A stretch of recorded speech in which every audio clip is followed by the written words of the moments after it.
are all allowed to have made mistakes in our youth. Lots of people have, and many of them are MPs, and I'm sure there are a lot of MPs of all parties that if you looked into their background of things that they did in their 20s, that it would be bitterly regret. I think you're right, Stephen. But I do think she's done the right thing by going now. I mean, I just think it was going to go on and on and on. And actually, she can have a horrible week, go back to the backbenches and, as she said, do things for the people of Sheffield. Andy, let's have a look at the Times, shall we? Front page today, ties to rules after shock increase in immigration. Yeah, Starmer said he's going to tighten immigration rules, but obviously it's closing the door after the horse has bolted, I think. I mean, this is obviously a hangover from the last government. Let's not let the Tories off the hook here. Pretty catastrophic number counting. Obviously, national statistics revealed around 6 weeks that they've had to revise their figures for the year ending June 2023. They originally told us the figures are now 900,000 net migrations and 900,000 coming in. Yeah, and they somehow misplaced 166,000 people, including 43,000 Ukrainians that they forgot that they let in. And it's just appalling mismanagement by the last government. And then the previous year was something like 728,000 for the year just ended. We don't have any control over our borders. We don't have any control of coming in. We're giving out, I think it's about 1 million visas we've given out. We don't seem to have any control over both the quality of candidates coming in and indeed the numbers. I mean, to give you some background as to how bad how the numbers used to be, 2019 net migration was only 184,000. I mean, 900,000. I mean, that's 3 Stoke-on-Trents, isn't it? It's pretty shocking. I mean, these figures are shocking, and we can lambast the Conservatives all we like that, but it's irrelevant now. No, it is irrelevant. It's what is he going to do?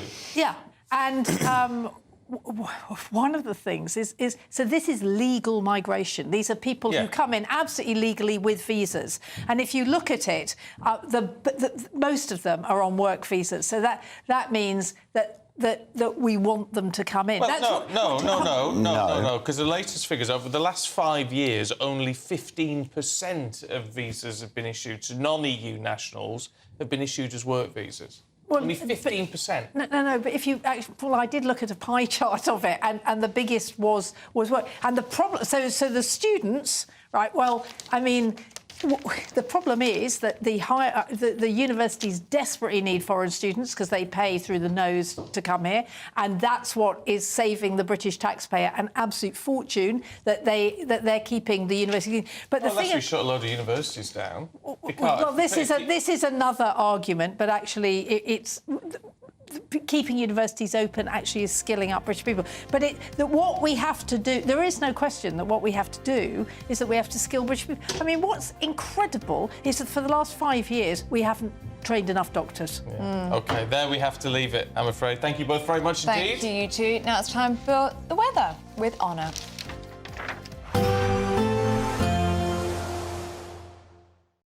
Expect a warm front, moving from the kitchen right through to the rest of the house. Boxed Boilers, sponsors of weather on GB News. Hello, good morning. Welcome to your GB News weather update from the Met Office. It's going to be a chilly start in the east, but turning mild, wet and windy from the west. It's not going to be wet everywhere, though, and we will see plenty of hazy sunshine. Through into Friday, then, the driest and brightest of the weather likely to be across central and southeastern areas. We'll start to see more and more clouds start to spill in from the west with some outbreaks of rain and drizzle at times. This could turn heavy, particularly across parts of Northern Ireland, western parts of Scotland, and then later across western parts of Wales and southwest England. Milder here, though, they're quite blustery around western coasts, and a slightly chillier day on offer parts of eastern England. To end the day, then, it's going to be a rather wet end across western parts of Scotland. As I say, outbreaks of rain. This could be heavy at times, perhaps slightly drier to the far northeast of Scotland, though plenty of cloud here. Rain generally easing away from Northern Ireland, but likely to leave behind plenty of cloud, perhaps some rain and drizzle around hilly areas. Some rain also creeping into northwest England, parts of Wales and southwest England too. Still the driest of the weather across central and southeastern England. Through the course of the night, we're going to see more and more cloud spill its way in from the west. Still some outbreaks of rain and drizzle, once again mainly across hilly areas. Perhaps some more persistent rain at times across northern Scotland, and still those blustery winds continuing too. But with all that cloud, that is going to keep things fairly mild. Still slightly chillier in eastern areas, but not quite turning as frosty as it did in the week. To start off the weekend then, a fair amount of cloud around. If we do see any brighter spells, that's likely to be the lee of high ground, perhaps the northeast of Scotland, northeast of England. There's still some rain and drizzle on the cards feeding in from the west, this turning heavier later on Saturday. And we could even see some heavier spells across parts of Scotland by the time we reach the afternoon. But looking at those temperatures, it is a much milder start to the weekend. Woo! A chilly start will give way to a lovely, warm afternoon. Boxed heat pumps, sponsors of weather on GB News. The latest GB News travel. Good morning, I'm Russell Holding. In Tyne and Wear, the A69 is closed in both directions at the Throckley interchange after an accident. In Cambridgeshire, the A14 is blocked eastbound by an accident between junctions 23 and 24 from Godmanchester to Boxworth, causing delays heading away from Huntingdon towards Cambridge. And the M11 in Cambridgeshire is blocked northbound where a lorry caught fire between junctions 11 and 12 south of Cambridge. There are long delays towards there. In Rhondda and Taff, the A4119 is closed northbound from Moyndy to the Talbot Green roundabout at Cross Inn after an accident yesterday evening. The M49 in Bristol is closed northbound off the M5 for emergency repairs. The damage caused after an accident and diesel spill yesterday evening. And in Kent, the A249 is closed northbound over the Sheppey crossing after an accident. That's the latest. You can stay up to date throughout the day by visiting our website gbnews.com. Imagine getting a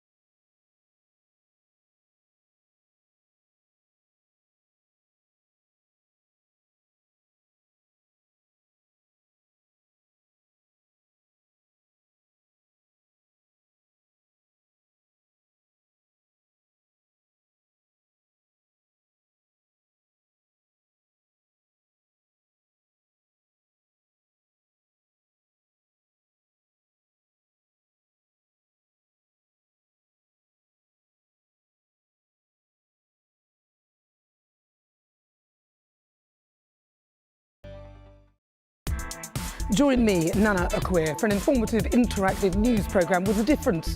It's fun. No, he didn't say that, Dave. I'm so surprised. I think there's an element of truth to that. Join me from 3 p.m. every weekend, only on GB News, Britain's news channel.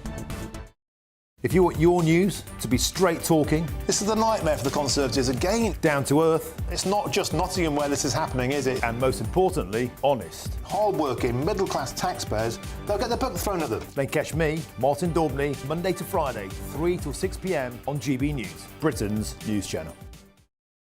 We're proud to be GB News, the People's Channel. And as you know, we always love to hear your views. Now, there's a new way of getting in touch with us at gbnews.com/yoursay. By commenting, you can be part of a live conversation and join our GB News community. You can even talk to me, Bev Turner, or any of the members of the GB News family.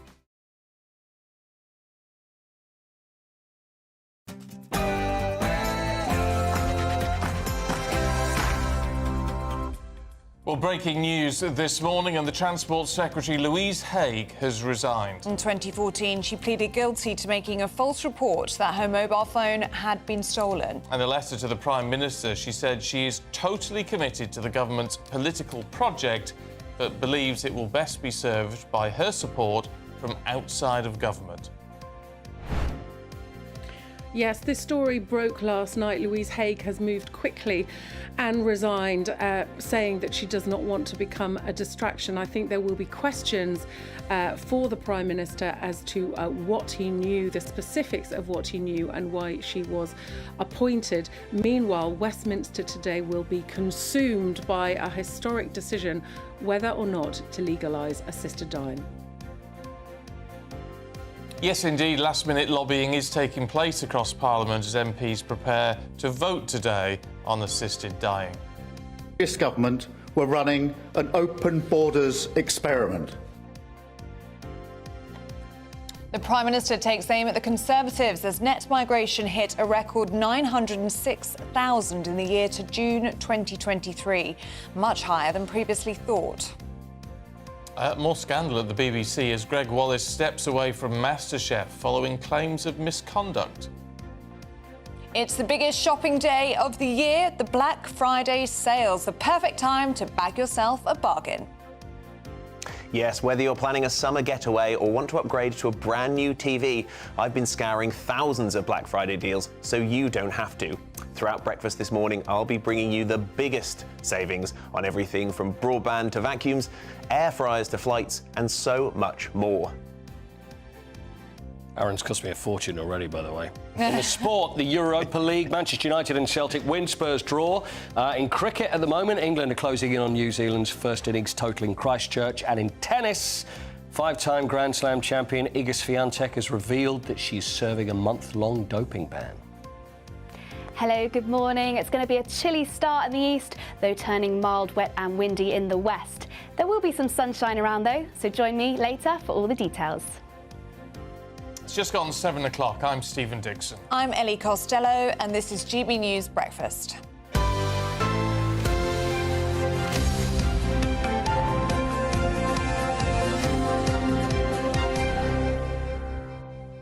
So we start with that breaking news in the last hour or so, and Louise Haigh has resigned as the Secretary of State for Transport after admitting she pleaded guilty to incorrectly telling police that a work mobile phone was stolen in 2013, something she still calls a genuine mistake. Well, in a letter to the Prime Minister, she writes, I appreciate that whatever the facts of the matter, this issue will inevitably be a distraction from delivering on the work of this government and the policies to which we were both committed.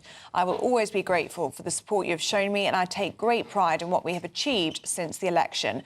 I remain totally committed to our political project, but I now believe that I will be best served by my supporting you from outside government. The Prime Minister accepted that resignation, responding by saying, thank you for all you've done to deliver this government's ambitious transport agenda. I know you still have a huge contribution to make in the future. Well, let's cross live now to Westminster and talk to our political correspondent, Catherine Forster. Good to see you this morning, Catherine. And this matter has been dealt with very quickly indeed, hasn't it? Yes, it really has. This is a story that broke last night and the Transport Secretary has already resigned. Quite often you see a big story breaking and ministers clinging on for days after days while pressure builds. But she has acted very quickly, saying, as you said, that she realises that it will inevitably become a distraction, saying she's proud of what she's done, the renationalising of the railways, which is a bill working its way through Parliament now.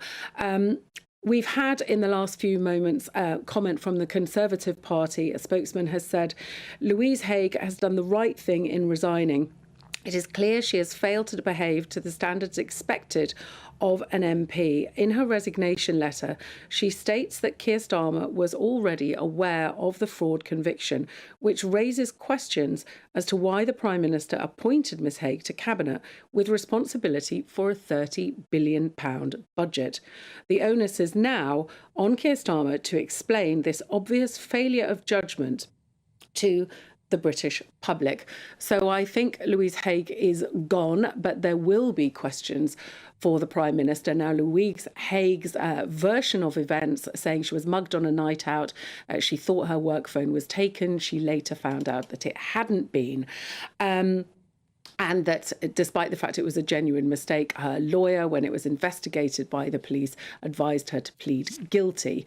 There are reports that there's rather more to it than that, that she lost her job at Aviva, the insurance company where she was working, because of this, that this was not the first time that she'd supposedly lost a phone. There were other instances too. So I suspect there is more to this story than perhaps we know at the moment. And there will be questions for the Prime Minister, certainly, not least, of course, because when Labour were in opposition, they were very, very quick to call out what they saw as bad behaviour or behaviour which was not to expected standards of people in the previous government. Just got to say, Catherine, on this one, it just feels like yet another issue against this young government. I mean, it seems to be snowballing. Yes, it does. I mean, they got this huge majority in July. They are talking about a decade of national renewal, but they've plunged in the polls. They had a very bumpy start. The donation scandal, the winter fuel allowance being taken from pensioners, farmers, and so on and so forth. A budget, they talk about getting growth. The budget has gone down very badly with business. The growth projections are pretty terrible. And as well as this, they are now likely to get very bogged down, assuming the assisted dying bill passes today, as we don't know that it will, but the numbers at the moment indicate that it will probably go through, though there's lots of undecided MPs. If it does go through, there will be then an immense amount of work around that. There's deep divisions within the government. The Health Secretary, the Justice Secretary have come out against it. They will be tasked with finding a way to make it work. And although Keir Starmer made this promise to Esther Rantzen about this, to make time for a bill, there's plenty of people in Labour behind the scenes who are thinking that this wasn't the right time. This is going to add to an already overflowing inbox. And to some people, it wouldn't be the worst thing in the world if this bill did not pass. But we will know mid-afternoon today. OK, Catherine Forster there for us in Westminster. Thank you very much indeed. That leads us on to our poll of the day today. Do you fear an assisted dying law could be abused? We'll bring you the live results throughout the day, so make sure you stay tuned. The final result, as always, will be announced later in Martin Daubney's show. And if you'd like to take part, just go to gbnews.com/poll, or you can scan the QR code on your screens right now. All right, time to have a look at some of the other key stories heading into the newsroom this morning.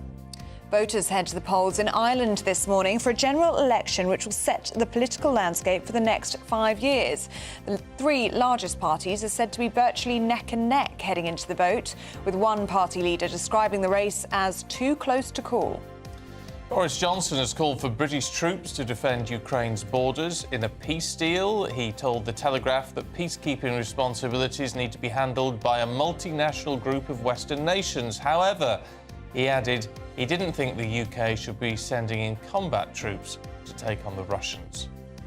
Councils are to be given 4 bin guidelines to end the variety of recycling policies across the country.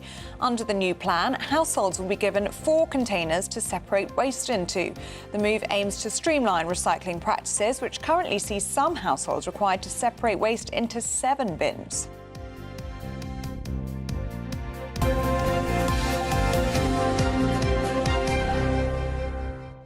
So you'd have your waste, like ordinary bin rubbish, garden and food waste, paper and cardboard, and then everything else, which is basically plastic and glass. Yes. I think that sounds right. Manageable. Look, it's not bad. How many have you got now? That's exactly what I've got. That's exactly what I've got as well. So we do. I wouldn't have a space for any more. But then there was some stories the other day saying they're going to reduce, in some places, bin collections to once every 3 weeks. No, couldn't cope with councils. I mean, that's ridiculous. My bins are overflowing and they're collected every 2 weeks. Even your black bin? Even my black bin. I see black bin and green bins get collected every week. Well, you live in a very good place, clearly. I do, but it's alternate weeks for the red and the blue. Oh, we're alternate for all of the bins. One it's a nightmare. It's have to get in the bin and stamp on it sometimes. Do you? Let us know if that happens to you. gbnews.com/you'll say. Yes, if you've ever seen Ellie Costello in a bin... Stamping on my cardboard. That'd be a picture worth having. Right, let's get a check on the weather for you with Honor.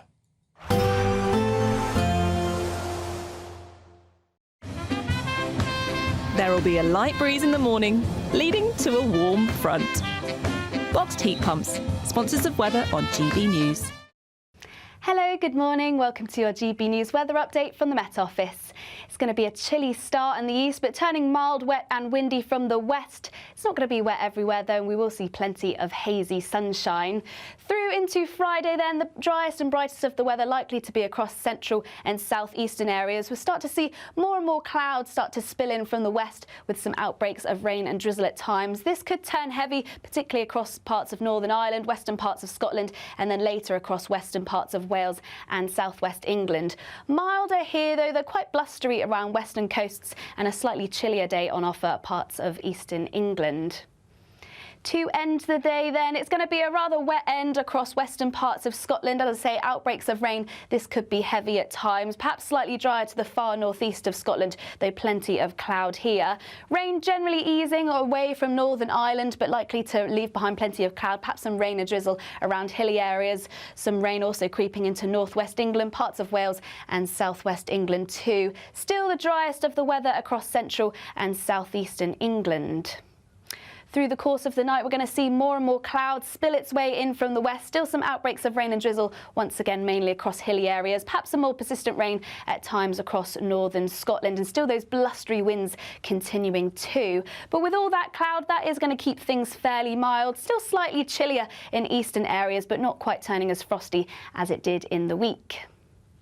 To start off the weekend then, a fair amount of cloud around. If we do see any brighter spells, that's likely to be the lee of high ground, perhaps the northeast of Scotland, northeast of England. There's still some rain and drizzle on the cards feeding in from the west, this turning heavier later on Saturday. And we could even still see some heavier spells across parts of Scotland by the time we reach the afternoon. But looking at those temperatures, it is a much milder start to the weekend. Expect a warm front, moving from the kitchen right through to the rest of the house. Boxed boilers, sponsors of weather on GB News. Would you like a whole host of money? Yes, please. How? Oh, well, you could win £50,000 in tax-free cash, and our biggest prize ever. Here's how you enter.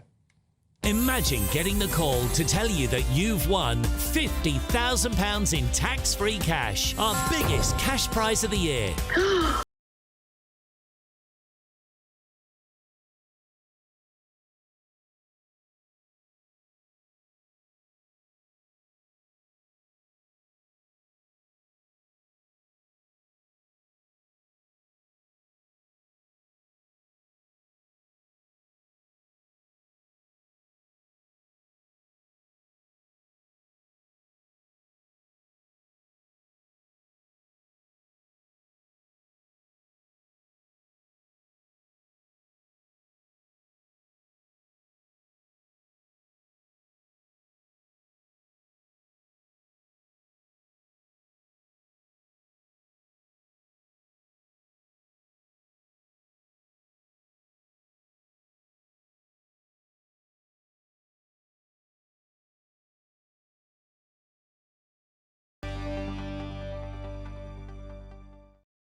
Yes, good luck to you. Now, still to come, our technology editor, Aaron Brown, will have all of the latest deals from our GB News Black Friday hub. Morning, Aaron.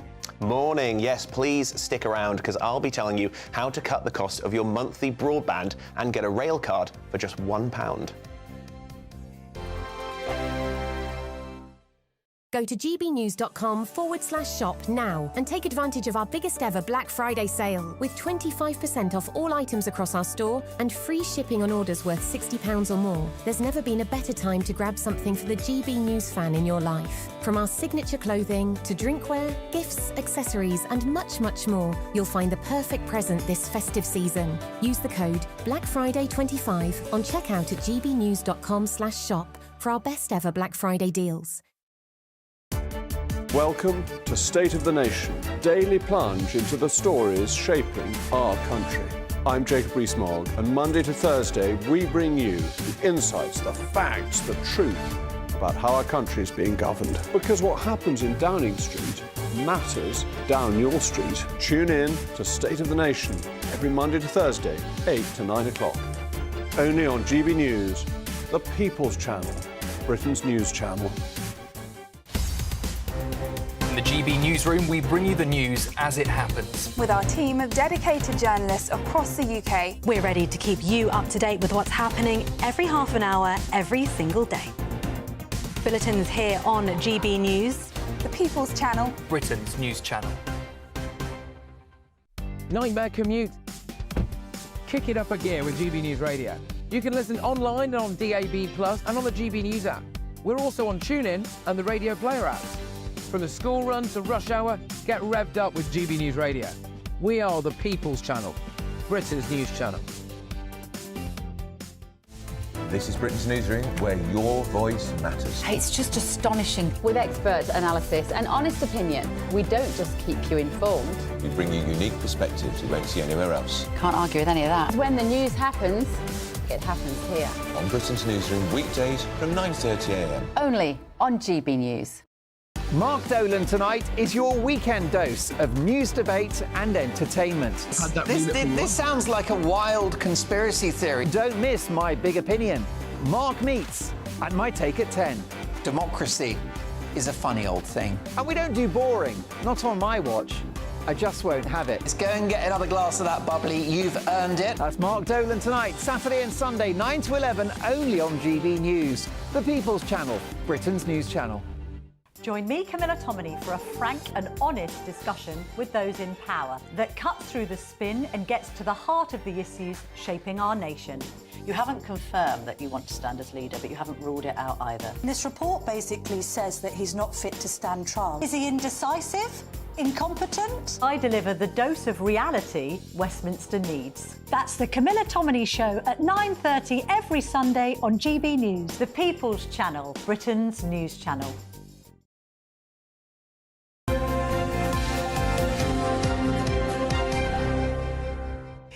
7:17, it's the biggest shopping day of the year, Black Friday. Perfect time to bag yourself a bargain. Yes, online or in store, there are plenty of deals to help you with your Christmas shopping. So let's catch up now with our GB News reporter, Jack Carson, who's in London for us this morning.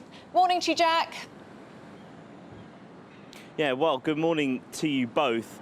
I mean, Black Friday is huge. I mean, there's going to be more than £3 billion spent just today. I mean, we're here on Regent Street in the middle of central London. You know, some of these shops still very quiet at the moment. No queues that we've seen so far this morning.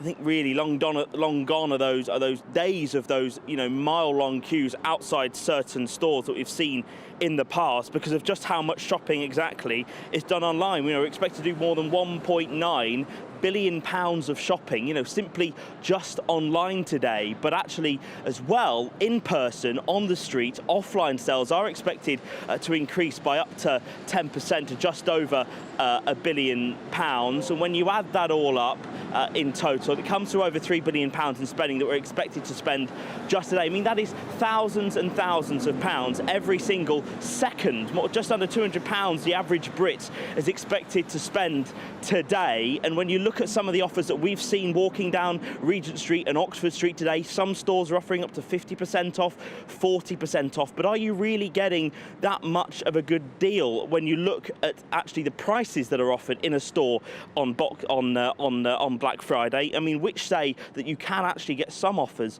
cheaper elsewhere throughout the year. So be savvy today if you are out there doing some Black Friday shopping. Yeah, just got to keep your wits about you. Jack, thank you. Catch up with you later. Let's head straight over to the GB News Black Friday Deals Hub with our technology editor, Aaron Brown. Morning, Aaron. Good morning.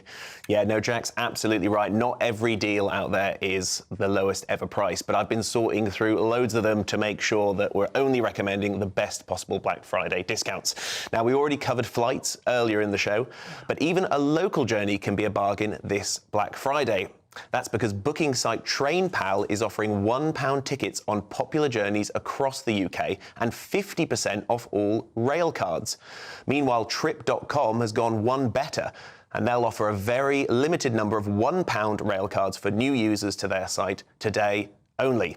And if you only do one thing this Black Friday, please cut the cost of your monthly broadband bills. Now, the best deals are always reserved for new customers, so it's worth switching as often as you can. Virgin Media, they're offering 3 months of free broadband at the moment, and you get 3 months of free Disney Plus with all their deals as well. Prices start from $25.99 for their full fibre. And if you're not out of contract just yet, EE will pay up to £300 in early termination fees to your current supplier if you switch over to one of its broadband deals today. And finally, Vodafone will send you an Apple TV 4K worth £150 when you add landline and mobile calls to any of its broadband deals. That's all I've got for you now, but I'll have plenty more deals and bargains in half an hour. And if you missed any of those details, check gbnews.com/Black Friday. Back to Stephen and Ellie. Thanks, Aaron. Yeah, you've got to keep your wits about you. You've got to be savvy. I saw a really good tip this morning. Oh, here we go. You have to write a list and you have to stick to your list. Because Oh, really? you will go on websites, you will see things today that you will be tempted by, but you have to stick to your list, otherwise you're going to spend too much. Oh, well, that's a very good... You've got to have a plan, so that's my sensible advice to you this morning. It's a very good idea. If you've got any tips, let me know, because I probably need them as well. I was going to say, would you actually stick to Am I that? heeding my own advice? No. No, I'm not. gbnews.com/you'll-say. Now, a new survey has revealed that 9 in 10 of us think mental health should be taken more seriously. Yes, 1 in 4 Brits have a mental health condition, and some are calling for employers to offer more support. So, should workplaces offer free therapy to their staff? Well, let's speak now to psychotherapist Lucy Beresford and former Apprentice star Ryan Mark Parsons. Good to see you both this morning. Lucy, let's start with you. Do you think workplaces should offer staff therapy? I do. I think we have come so far in smashing the stigma around mental health to enable people to talk about it within the workplace without penalty. Because don't forget, a lot of people have had mental health issues in the past, but they've been terrified to actually reveal that for fear that it might jeopardize their actual career. But you have to be very careful. You have to feel that the environment where you're going to reveal that information is trusted, and that often comes from the top. If you've got an organisation or a workplace where you know that the people at the top of the organisation value talking about feelings, talking about mental health issues, perhaps they've shared their own story, that is really pushing at an open door, and people feel much more comfortable, they feel much safer actually exploring those issues themselves. Just offering therapy and not knowing where that information is going to go and whether that information is going to be used against you, for example, at the time of your kind of annual appraisal, that is a very different matter. So it's got to be perhaps anonymised, or it could be off-site, but for sure, in the workplace, to feel that you're heard and understood is almost invaluable. OK, Ryan Mark, you need to be able to share your feelings. Would you want to? No, not really. And I don't think my managers would want to hear from me in terms of how I feel. And I just don't think it's a place to be talking about emotions and feelings and all of that soppiness. I think it's better to do it outside of the workplace. And I also think it can be quite intrusive, and it suddenly makes it feel obligatory to be going to your manager, and this sort of really fluffy culture in the workplace where you have to be talking about emotions all day long. I don't know if you do that at GB News with your bosses, but I certainly don't at work. In my workplace, and I just feel it's a distraction. I think it places a lot of unnecessary pressure on managers to feel like they have to have these conversations with their workers, which in fact is pretty counterintuitive. And I also think it's a bit of tokenism. It's this sort of grand gesturing, oh yes, we're doing all of this wonderful stuff in terms of mental health. It's amazing for the image. It's a great superficial stance, but actually, are they addressing the root causes of the bad mental health? I think it sort of glazes over the surface. But what are the companies actually doing to solve the reasons why their staff might be stressed, if it's unrealistic work expectations or whatever it might be that triggers the bad mental health? I just think it's a lot of image and PR, but not necessarily dealing with the root cause. Lucy, is it a distraction? Well, I think the misnomer is to assume that the conversations are going to take place between the manager and the employee, because the managers are invariably not sufficiently well trained.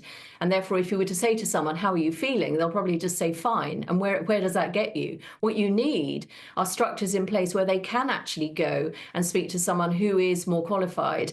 And the issue about doing it off-site is absolutely brilliant if you've got the kind of unbelievably flexible working environment where you can take maybe 2 or 3 or 4 hours out of your working day to go and visit a therapist who is off-site. But that doesn't happen for the majority of people, and it's quite expensive. So what you need to feel is that your working environment is taking that side of your life seriously. I used to work in an environment where people would have 2 jackets so that you could put one on the chair so that you could leave at 11 o'clock at night and everyone would still think you were in the workplace. That kind of pressure does still exist in very high octane work environments. And so just going to someone and saying, well, I'm feeling stressed because of my work environment, that's not necessarily going to help you. But if you've got a situation where you can talk about what's coming up for you, and it could be, for example, the relationship that you have with your boss. So you're never going to say to your boss, I actually am really struggling here because you and they don't get on. You need to do that in the confines of a completely different relationship, which your workplace could facilitate. I'll tell you what I find difficult with this, Ryan, Mark, is the idea that people can be fed up, depressed, a bit miserable. We've all been there, but it's now classed as a mental health problem. Well, that said, I think it's a slippery slope and it can spiral into all kinds of things. You might be tired, or you might have a bad leg, you have a cold, and then it sort of becomes this huge issue in terms of mental health. And I was reading this report. I don't think Lucy read the report clearly, because it was actually saying the Press Association were reporting on the fact that those that were surveyed, the 1,000 people that were surveyed, they were actually wanting their managers to have these conversations and complete open dialogue. It wasn't off-site therapy. They actually wanted, 9 out of 10 people wanted their bosses, their direct line managers, to be having these conversations with them. Yeah. And then it was also suggesting that these mental health issues are a part of a disability. And I speak to a lot of young people. I'm 24. A lot of my friends are young friends who are working. They have bad days. But then I worry that a lot of young people especially will then decide that because they're having a bad day, they've got terrible mental health and they've got depression, or they're self-diagnosing. I think we need to build a bit of resilience. That's what I say. I think we're lacking resilience, tenacity. Let's foster a tough spirit instead of crying and moping all the time. We've got to leave it there, I'm afraid. You two, we're out of time. Thank you so much for your thoughts, Lucy Beresford and Ryan Mark Parsons. Sometimes Ryan Mark comes on and I totally disagree with him.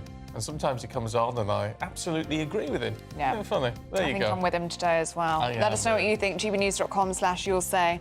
Still to come, we're going to get the latest on the resignation this morning of the Transport Secretary, Louise Haigh. The latest GB News travel.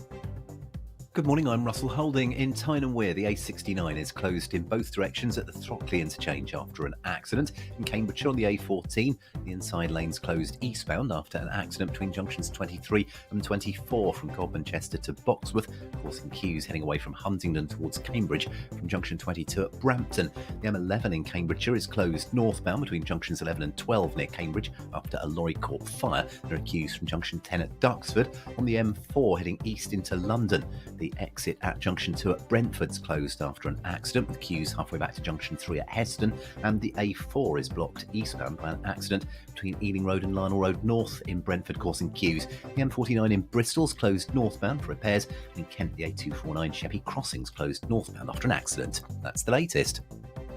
You can stay up to date throughout the day by visiting our website gbnews.com. It's Patrick Christys tonight, and here we do things differently. It's explaining the absolute madness of this, doesn't it? It's explosive. I mean, this is very good. It's lively. 850. Your government sat there, Sean, and it did nothing. It's controversial. And the Middle East has been in turmoil since before I was born. It's everything you need to kickstart your evening. Everyone's had their Weetabix tonight. I love to see it. That's Patrick Christys tonight, weeknights from 9 p.m. Only on GB News, the People's Channel, Britain's news channel. Join me, Camilla Tominey, for a frank and honest discussion with those in power that cuts through the spin and gets to the heart of the issues shaping our nation. You haven't confirmed that you want to stand as leader, but you haven't ruled it out either. This report basically says that he's not fit to stand trial. Is he indecisive? Incompetent? I deliver the dose of reality Westminster needs. That's the Camilla Tominey Show at 9:30 every Sunday on GB News, the People's Channel, Britain's news channel. Welcome to State of the Nation, daily plunge into the stories shaping our country. I'm Jacob Rees-Mogg, and Monday to Thursday we bring you the insights, the facts, the truth about how our country is being governed. Because what happens in Downing Street matters down your street. Tune in to State of the Nation every Monday to Thursday, 8 to 9 o'clock. Only on GB News, the People's Channel, Britain's news channel. Good Afternoon Britain isn't just about us. The wonderful thing about this programme is it's about everyone watching. It's an interactive programme. Well, there absolutely is something to see here, and we're going to be talking about it more. Whether it's breaking royal news, Will, please bring us up to date. Or indeed a particularly punchy speech in the House of Commons. Very, very curious. We bring it to you live, and then we bring you live reaction as well. That's Good Afternoon Britain, weekdays from midday. Only on GB News, the People's Channel, Britain's news channel.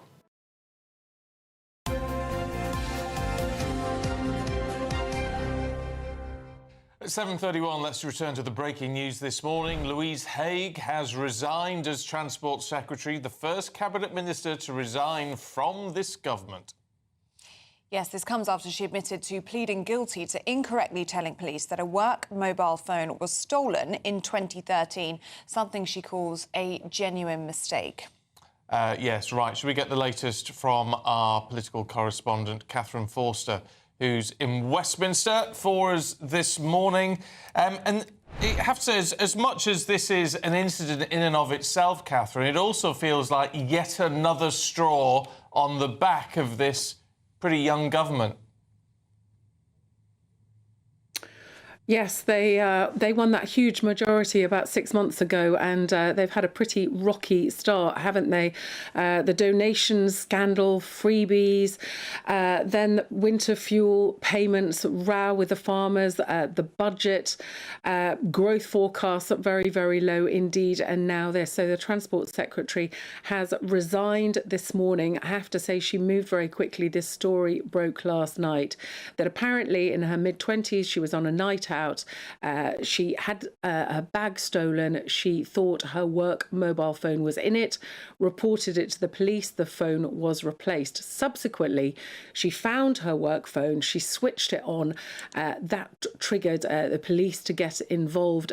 She said it was a genuine mistake, but she ultimately pleaded guilty and was convicted of having misled the police. So essentially for fraud. Now, initially, it seems that she and supporters thought that she would not have to go about this. She was coming back from Leeds on a train with a dodgy phone signal, we understand, when all this started to break. But then very quickly, it emerged that reports suggest this was not an isolated incident. A couple of sources saying that this was not the first time that she'd lost and had a work phone replaced. Somebody else reporting that she'd actually lost her job at Aviva as a result of this.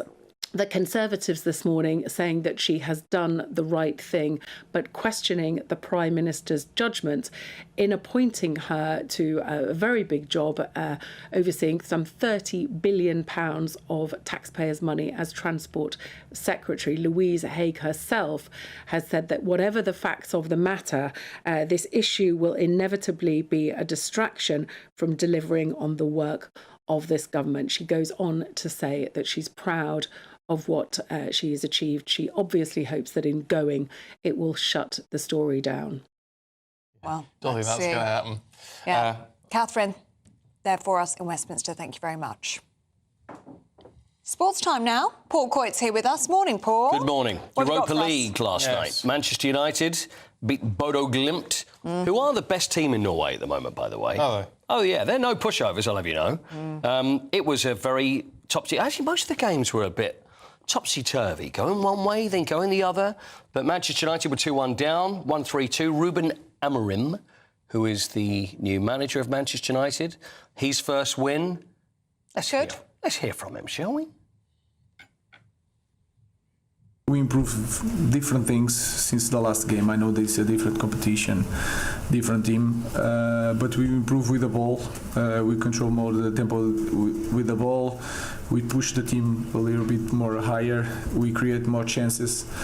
We should kill the game before the end of the game. He's another down-looker, isn't he? Did you notice that? He's got a touch of the Ange. He's sort of looking down there, but it's early to say, oh, what a difference he's going to make. You know, you hear the some say, oh, he's making a difference already to the play. It's very early. You know, you can't change a team after a couple of games. Often you get the new manager bounce and they get into it. But as far as actually making your mark on the team, it's a little early yet. Yeah. Still a good result, though. Yeah, absolutely. And absolutely. Spurs drew? Spurs was 2-2, Roma. Won that, shouldn't you? I think so. And last minute, right in the 92nd minute, Mats Hummels scores, and a famous German player. It was an entertaining game, but I think probably a fair result. I mean, they're 12th in Serie A, and they've got Claudio Ranieri, the famous manager that won the title with Leicester. So he's now their third manager of the season. So 2-2 that went. Rangers were unbelievable. Beat Nice away 4-1. So excellent result for them. And Chelsea beat Heidenheim in the Europa Conference League yesterday. Should we talk about drugs in tennis? Because there's been this shock result that nobody knew about. Yeah, Iga Swiatek, world number 2, French Open champion, 5-time Grand Slam. And she served a 1-month suspension. I say she served. She still has 8 days to go on this. Now, the drug is tremetazidine. It's something that we've mentioned before. It seems to rear its ugly head every now and again. It was Katerina Valieva. Do you remember we spoke about her a little while back, that she was found guilty of taking this? It's a heart medicine, but it was found... I mean, she's... pretty much, I'd say, get away with it. She's been given a month ban, Swiatek. The ruling was the player's level of fault was at the lowest end of the range, with no significant fault or negligence, and it said that she'd used it for jet lag in melatonin, and apparently it's in melatonin. And I just find it very hard to believe that... popular drug. I didn't know, because especially if it's something that they've never used before, or it's some cream, everything is usually checked. And she said that she's had so many tears and sleepless nights, which is probably because she's not taking the melatonin anymore. Sorry, Iga. Sorry, Iga. I didn't mean, but anyway, all the same, she's still got 8 days to serve. But that's what she said, so maybe that's what it is. You're a very nasty man. I know, that was wrong, and I apologise, and I couldn't help it, but there you go. She's still got 8 days to serve now. Thanks, Thank you very much. Sorry, Iga. Still to come, more Black Friday deals with Aaron. That's next. Go to gbnews.com/shop now and take advantage of our biggest ever Black Friday sale with 25% off all items across our store and free shipping on orders worth £60 or more. There's never been a better time to grab something for the GB News fan in your life. From our signature clothing to drinkware, gifts, accessories and much, much more, you'll find the perfect present this festive season. Use the code BLACKFRIDAY25 on checkout at gbnews.com/shop for our best ever Black Friday deals. I'm Christopher Hope. This is GB News, Britain's election channel. This is GB News, Britain's news channel. Now we're joined now by Sophia Viraji, the co-founder of the Azealia Foundation, which was created due to the tragic passing of her 8-month-old daughter to leukemia. The foundation is doing some incredible work for children's cancer. Yeah, some really incredible stuff. They've just launched a PhD even, where they're funding young doctors to specialise in childhood cancer, as, get this, I wasn't aware of this, it's one of the most underfunded areas in the NHS. So not many sectors choose to go down that route, unfortunately. The charity, the foundation, have donated over £1 million worth of equipment to hospitals as well, and we're delighted to welcome Sophia. You've turned a tragedy and grief into triumph, I guess, and something so inspiring. Just tell us about that. Do you recognise that in yourself and the work you're doing? Yeah, I'm here to always honour my daughter and to always continue her name, her legacy, and to support all of these other children fighting against childhood cancer. It was all over social media. I mean, you were, at one point, probably one of the most famous families in this country because of Azalea and Azalea's fight. When you look back now at that time, does it give you comfort that you had so many people behind you? Absolutely. The community that we have got, the humanity that we've seen in the UK and all around the world, in fact, has really touched my heart. And that kindness, love and support has always been the backbone of carrying me through this, to give me hope, to give me belief. And it still inspires me and encourages me till today to continue to do that, to show that light, to show that courage and bravery. GB News, the People's Channel. Join me, Nana Akua, for an informative, interactive news programme with a difference. It's fun. No, he didn't say that, Dave. I'm so surprised. I think there's an element of truth to that. Join me from 3 p.m. every weekend, only on GB News, Britain's news channel. I'm Michael Portillo. This is GB News, the People's Channel, Britain's news channel.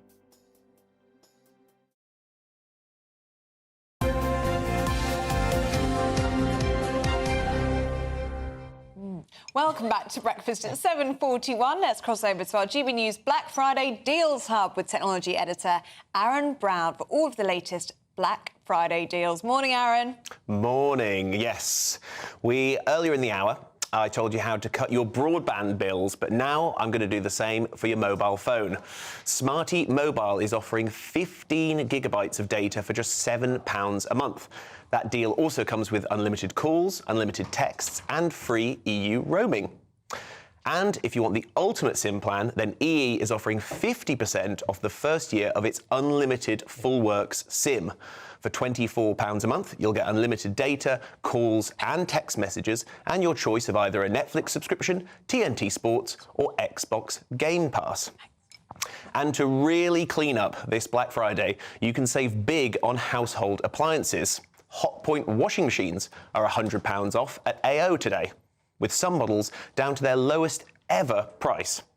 And Hoover's H-Wash washing machine, which comes with Wi-Fi for some reason, was £379, now £299 at Boots Kitchen Appliances website.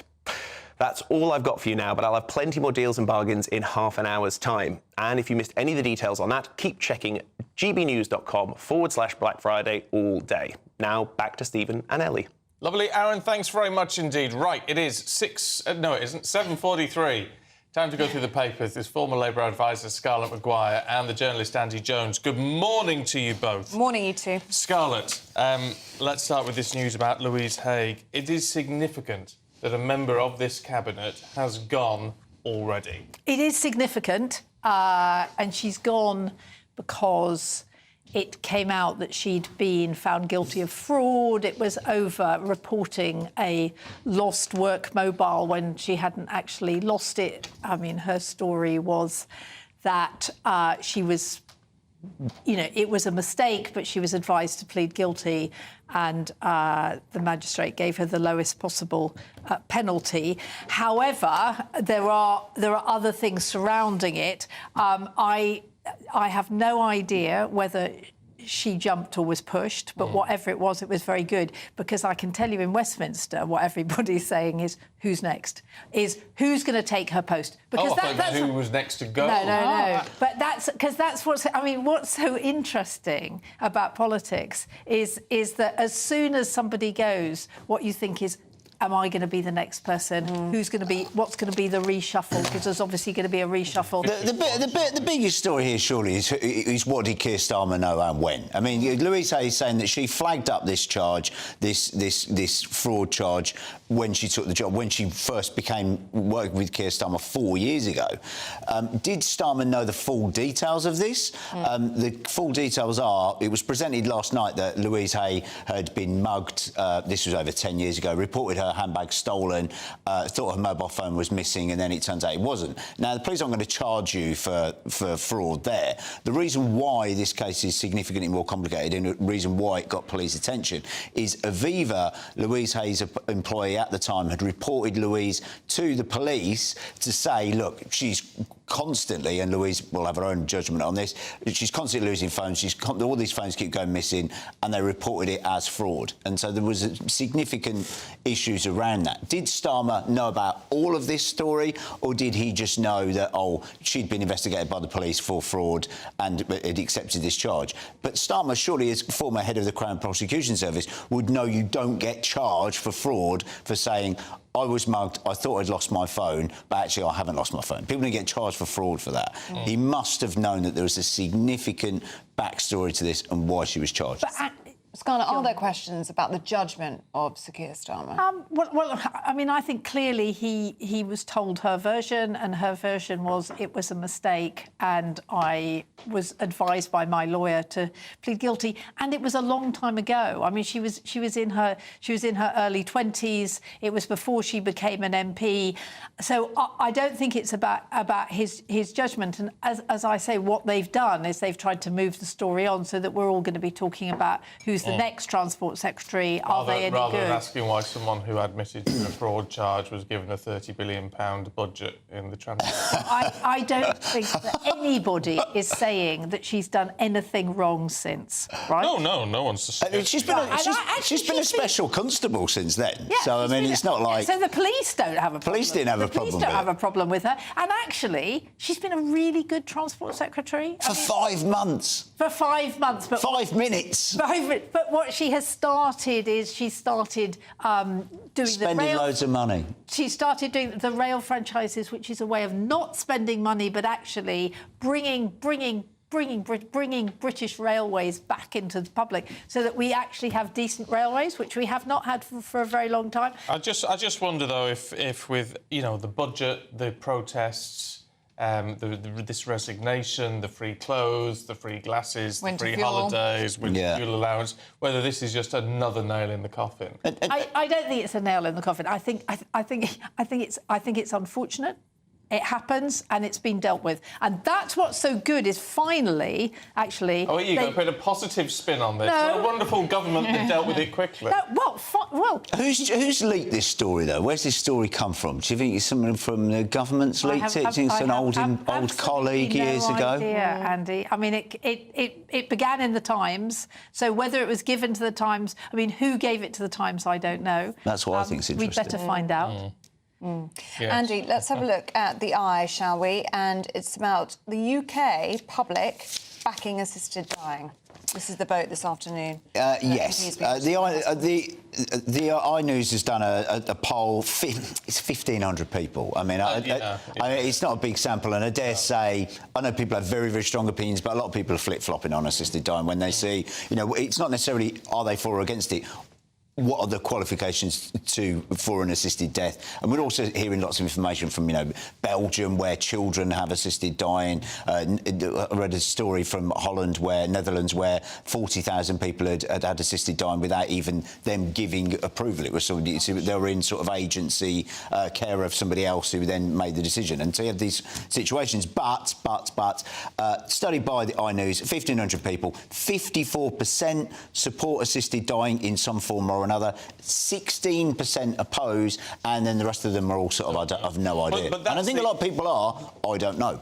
That's the interesting point. The front of the Mail, it's a Daily Mail comment today, but it says why MPs must press the pause button on a rushed and ill-thought-out assisted dying bill. And I have to say, I think pause on this one, and I'm not necessarily against it. I just don't think this has been thought through enough. Well, I mean, this debate has been going on for an awful long... I mean, it didn't begin with this Parliament. No, it didn't. It's been going on and on. But not with these members who are going to vote on it. But the MPs actually are out of step with the country, and a lot of people... I mean, and also, I mean, to a limited extent, assisted dying has been going on. I mean, if you are...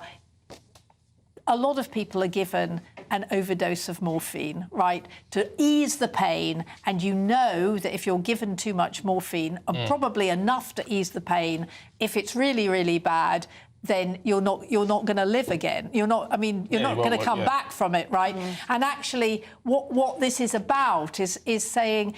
So, I think my father died in agony, and finally a locum came in and gave him an overdose of morphine after 10 days of agony. And actually, we were all incredibly grateful. But and you're going to get lots of stories like that. We all know someone who's been through that or something similar. But it always falls back down to the caveats, the protections, the how do we stop this sliding down in a way that we've seen in Canada, where it seems to have descended into something completely different now. Where young people say that with a mental health condition are now getting some sort of assisted suicides. Well, there is a real problem about people with very, very severe depression who commit suicide, right? I mean, this happens in all countries. And I think, what they're saying is if you look at the bill, there are the caveats, there are the protections. And, people like Esther Ransom, right, will, if this bill doesn't go through, she will go to Zurich. But she'll have to go to Zurich early. Whereas the thing about this bill is that you can do it. And what they say is I've forgotten which country it is in, is that a third of the people who opt for it never, ever take the medicine, right? Because actually you just want it there. As an option. You want it there as an option, and then you don't think, well, I have to do something else. And it is awful. And the agony. My sister took 2 years to get over my father's death, not because of the dying, but because she felt so guilty that she hadn't sort of insisted on more morphine. It was just. I think that the scars that are left by the people who die, and you just think, I let them down. That is the real problem. Right, let's have a look, should we? Oh, Andy, in the Sun this morning. This always gets my goat. We're being ripped off at the petrol pump. Still. Yes. Motorists being ripped off at the pumps as fuel retailers keep profits high, a competition watchdog has warned. And you've got no control.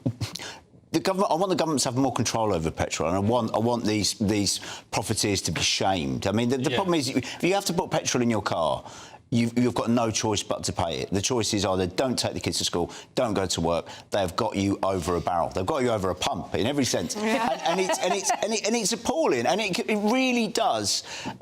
There's huge stories in the news today, and I'm sitting stunned. But this is the one that really gets people's goat. Potholes, petrol prices, all of these things that are absolutely unavoidable. I don't know why there can't be a set price for petrol. It should be absolutely agreed in a set price. Yeah. It's ridiculous.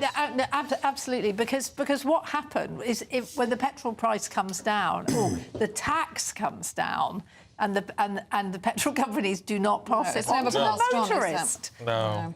It is a disgrace, really. Even with the space of a couple of miles, you can see hugely different prices at the pumps. Yeah. It's not on. And particularly in rural areas where there's not the option of shopping around, people have really been stiffed. Yeah. And they know, a lot of these stations know that they've got the run of this whole area, and they will charge whatever they want. Yeah. Scarlett, we've got 1 minute. You tell us about some winter sunshine and Brits jetting off in search of Absolutely. it. Well, as I came to work today and looked at all these frozen cars, and I did think, yes, coming up to Christmas, let's go abroad. And that's what people are doing, is that it is really depressing, this cold. And you feel, and we've got months and months of it, and we need some sunshine, but also we all need sunshine. Literally, we all need sunshine to make us happy. There are mental health problems, but also physical health problems, and so the lucky ones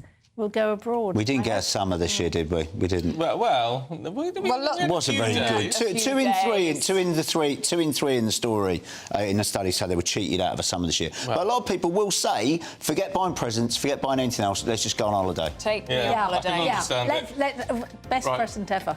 Right. Thanks both. See you later on. And talking about the weather, let's have a check on it now with Anna.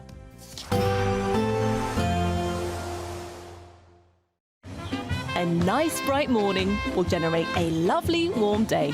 right through to the evening. Boxed Solar, sponsors of weather on GB News. Hello, good morning. Welcome to your GB News weather update from the Met Office. It's going to be a chilly start in the east, but turning mild, wet and windy from the west. It's not going to be wet everywhere, though, and we will see plenty of hazy sunshine. Through into Friday, then, the driest and brightest of the weather likely to be across central and southeastern areas. We'll start to see more and more clouds start to spill in from the west with some outbreaks of rain and drizzle at times. This could turn heavy, particularly across parts of Northern Ireland, western parts of Scotland, and then later across western parts of Wales and southwest England. Milder here, though, they're quite blustery around western coasts, and a slightly chillier day on offer at parts of eastern England.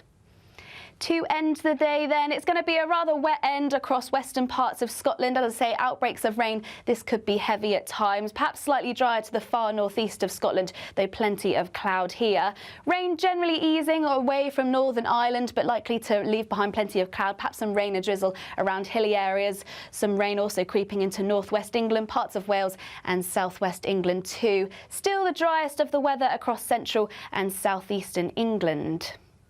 Through the course of the night, we're going to see more and more clouds spill its way in from the west. Still some outbreaks of rain and drizzle, once again mainly across hilly areas. Perhaps some more persistent rain at times across northern Scotland, and still those blustery winds continuing too. But with all that cloud, that is going to keep things fairly mild. Still slightly chillier in eastern areas, but not quite turning as frosty as it did in the week. To start off the weekend then, a fair amount of cloud around. If we do see any brighter spells, that's likely to be the lee of high ground, perhaps the northeast of Scotland, northeast of England. There's still some rain and drizzle on the cards feeding in from the west, this turning heavier later on Saturday. And we could even see some heavier spells across parts of Scotland by the time we reach the afternoon. But looking at those temperatures, it is a much milder start to the weekend. Expect a warm front, moving from the kitchen right through to the rest of the house. Boxed Boilers, sponsors of weather on GB News. The latest GB News travel. Good morning, I'm Russell Holding. In Tyne and Wear, the A69 is closed eastbound at the Throckley interchange after an accident. In Cambridgeshire on the A14, the inside lane's closed eastbound after an accident between junctions 23 and 24 from Godmanchester to Boxworth, causing long delays heading away from Huntingdon towards Cambridge. The queues back to junction 22 at Brampton. The M11 in Cambridge is closed northbound between junctions 11 and 12 near Cambridge after a lorry caught fire, with queues from junction 10 at Duxford. In London on the M4 elevated section, the eastbound exit at junction 2 at Brentford's closed because of an accident, with queues almost back to junction 3 at Heston, and the A4 is blocked eastbound by an accident off Ealing Road in Brentford, with queues towards there too. The M49 in Bristol's closed northbound for repairs after an accident and diesel spill yesterday, and in Kent the A249 is closed northbound over the Sheppey Crossing after an accident.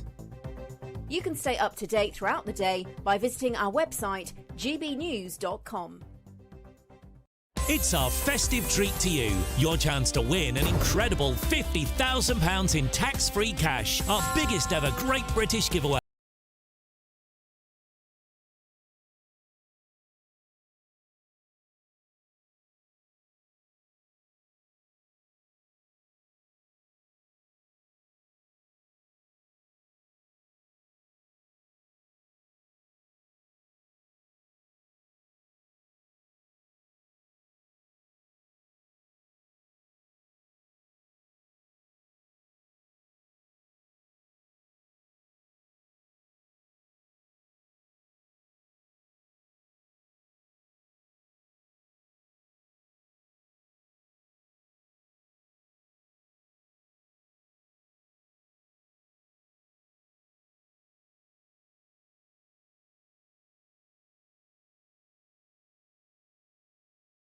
This is Britain's Newsroom, where your voice matters. It's just astonishing. With expert analysis and honest opinion, we don't just keep you informed. We bring you unique perspectives you won't see anywhere else. Can't argue with any of that. When the news happens, it happens here. On Britain's Newsroom, weekdays from 9:30 a.m. Only on GB News.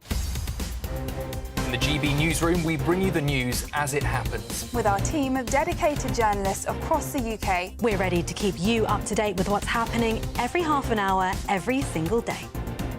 Bulletins here on GB News, the People's Channel, Britain's news channel.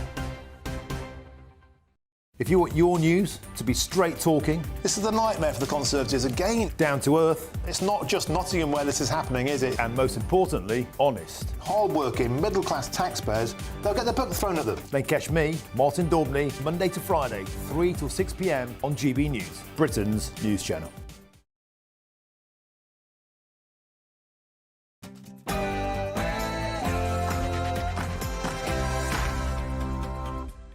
Good morning to you. Breaking news today, and the Transport Secretary, Louise Haigh, has resigned. In 2014, she pleaded guilty to making a false report that her mobile phone had been stolen. Well, in a letter to the Prime Minister, she said she's totally committed to the government's political project, but believes it will be best served by her support from outside. Last-minute lobbying is taking place across Parliament as MPs prepare to vote today on assisted dying for the first time in nearly a decade. This government were running an open borders experiment. The Prime Minister takes aim at the Conservatives as net migration hit a record 906,000 in the year to June 23. That's much higher than previously thought. More scandal at the BBC. Greg Wallace steps away from MasterChef following claims of misconduct.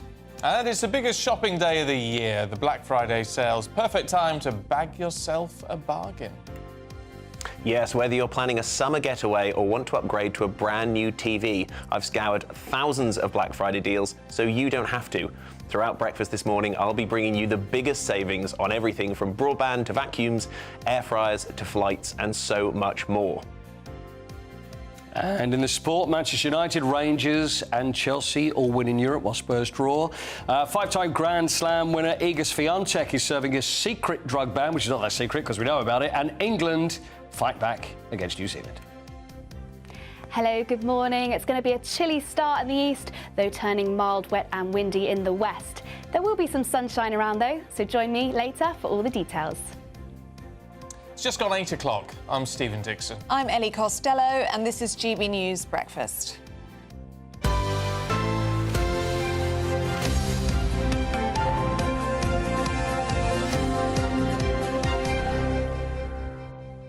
Right, well, it is a morning of breaking news, so let's kick off with that today. As Louise Haigh has resigned this morning as Transport Secretary. This is after admitting that she had pleaded guilty to incorrectly telling police that a work mobile phone was stolen back in 2013. Now, she's still calling that a genuine mistake. Well, joining us now is former Labour Special Advisor and columnist Paul Richards. Good to see you this morning, Paul. What do you make of this? Do you think she jumped or do you think she was pushed? Well, it looks like it was at a point where it was unsustainable for her to stay in Cabinet. I think she's been open about it, and I think she's...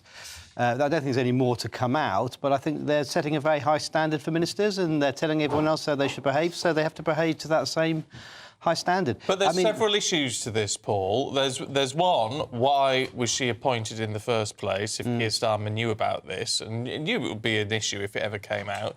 But also, secondly, it's another straw on the camel's back in what has been a very difficult first 5 months. It's been very bumpy, and this doesn't help at all. I mean, there is an inevitability to this in the sense that in politics, you know, there's always this churn. You do get these resignations. I've been through a few of these myself in government. But, I mean, the test now for Starmer is to get on with the reshuffle, put somebody in that job that can get on with the job, and just to sort of the whole ship of government just move ahead. And it's interesting, you know, the WhatsApp groups are alive already with who the successor is.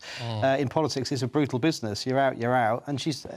Louise is, you know, she's only in her 30s. She's been in and out of Cabinet. She's the youngest Cabinet Minister, or at least it was, and now she's already gone. So who's next is now the question. Yeah. Although, interestingly, I mean, she has also nationalised the railways. So on her CV, she has got, in fact, got a really major piece of public policy that she got through. Massive questions, though. This isn't all done and dusted, is it? Because massive questions over Sir Keir Starmer's judgment. I mean, why had he given somebody with a fraud charge, because he was aware of this 4 years ago, somebody with a fraud charge in charge of a £30 billion budget in the Department for Transport? And he said back in 2022, when the whole Partygate scandal was going on, you can't be a lawmaker worker and a lawbreaker. Well, those are the terms on which she has resigned today. But I mean, don't forget, she was given her position. And she was also a special constable after this as well. So the police didn't seem to think it was much of a deal breaker to serve as a serving special constable. I think it's a minor thing. But they're being judged to a high standard, quite rightly. And she admitted this to Starmer, behind the scenes. Now that it's come into the public domain, she's done the decent, honest thing because she's a reasonably and a decent person. But that's the weird thing, isn't it? To try and sort of say, well, it's all right as long as nobody knew about it. Well, I think now that it's in the public domain, she's made a very decisive and, it's a fairly, for her personally, catastrophic decision. I mean, she assumed, I suppose, she'd be in cabinet for many years to come. Suddenly, very brutally, she's out of a job. But the caravan moves on, and we need a government that is stable. And, the appointment, I suppose, will be in the next few hours. Just briefly, who do you think? Well, it's two choices. You either do it within cabinet, so somebody like Steve Reid, perhaps, the DEFRA secretary, or somebody gets a promotion today, didn't expect it, suddenly finds themselves in a cabinet from just below the cabinet. Well, Steve Reid would be a very interesting choice, considering that the whole farmers' issue over inheritance tax at the moment. Well, that's right. I mean, he has been in the news for that, but he is a solid pair of hands, seen as a good thing. It would be a good move. And then the thing about reshuffles is, then who's going to do that job? It's all the domino effect all around government. So he needs to inoculate this and get on with it and do it quick and then move on. All right, Paul Richards, good to see you. Thank you very much indeed. Well, this, as Paul said, dominating Westminster this morning, but there is actually a very serious issue dominating Westminster today because it's the assisted dying bill being voted on. Our political correspondent, Catherine Forster, is in Westminster for us this morning. Hugely important, Catherine, and a free vote, so we don't really know which way it's going to go, do we? No, we really don't, but it doesn't get any bigger than life and death, does it? And this potentially could be a historic day because we've got this free vote on Kim Leadbeater's private member's bill. If MPs vote to approve it, it will give terminally ill adults projected to have 6 months or less to live the right to an assisted death with the help of a doctor. Kim Leadbeater says there are very, very strict safeguards. It will have to be approved by 2 doctors and a High Court judge. I've already been talking to a lady here who is very much hoping that the bill will pass. She told me that she has got terminal cancer. She's got a pink Dignity in Dying sweatshirt. That's the campaign group that we see adverts plastered all over Westminster. On the other hand, there are very many people deeply, deeply worried about what this could mean for elderly and vulnerable people, disabled people who might feel they are a burden, might feel pressured into assisted dying and worried that the safeguards simply are nowhere near strong enough. Now, as you've said, we don't know how it's going to go. At the moment, the numbers supporting a change to the law are a few dozen higher than those against. However, we do have large numbers of undecided MPs or who haven't said how they're going to vote. And that could tip it one way or the other. Now, we've got very prominent people opposed, such as the Health Secretary Wes Streeting, the Justice Secretary Shabana Mahmood, 2 people who would have to implement this policy if it becomes law. Also a succession of former Prime Ministers, Gordon Brown, Boris Johnson, Liz Truss and Theresa May. Yesterday, though, David Cameron came out in favour. I think a lot might depend on what the Prime Minister, Sir Keir Starmer, does. He's tried to keep out of this debate, but he did make a promise to Esther Rantzen to give time for a vote on assisted dying. He previously supported it in 2015. So if and when he walks through the yes lobby, that could influence a number of wavering Labour MPs to follow him. We're going to have 5 hours of debate kicking off at 9:30. There's about 170 MPs who said that they want to speak. We're expecting the vote at 2:30 this afternoon. Portillo there for us in Westminster. Thank you very, very much indeed. And interesting, Catherine was talking there about MPs who are undecided or haven't said how they're going to vote today. I think there's about 300 of them, but 2/3 are Labour MPs and a chunk of those are brand new. So just a few months into their role, they are literally making a life or death decision today on something that's going to affect generations to come. Yes, I sort of... No pressure. I sort of think a pause is a good way. And I said, we don't know how the Prime Minister's going to vote. He should enter the lobby last. That's a good idea. So that he doesn't influence any of his anybody. new MPs. He should walk in. He should wait till everybody else has gone. It's thought he'll probably back it, because as Catherine was saying, he did so in 2015. He's had conversations with Esther Ranson. But yes, going last would probably be a good idea, especially with those new MPs we've just mentioned. Let us know what you think, gbnews.com/you'll say. And you can also take part in our poll today. Do you fear an assisted dying law could be abused? We'll bring you the live results throughout the day, so make sure you stay tuned. As always, the final result will be announced later in Martin Daubney's show, and you can get involved on gbnews.com/poll, or you can scan the QR code on your screen now. 8 minutes past 10. Let's have a look at some of the other key stories for you today. It's what? 10 minutes past 8. What did I say? 8 minutes past 10. Oh, for heaven's sake. You wish you were at home already. 10 past 8, yes, there you go. Voters head to the polls in Ireland this morning for a general election, which will set the political landscape for the next 5 years. The three largest parties are said to be virtually neck and neck heading into the vote, with one party leader describing the race as too close to call. Boris Johnson has called for British troops to defend Ukraine's borders in a peace deal. He's told The Telegraph that peacekeeping responsibilities should be handled by a multinational group of Western nations. Councils are to be given 4 bin guidelines to end the variety of recycling policies across the country. Under the new plan, households will be given 4 containers to separate waste into. The move aims to streamline recycling practices, which currently see some households required to separate waste into 7 bins.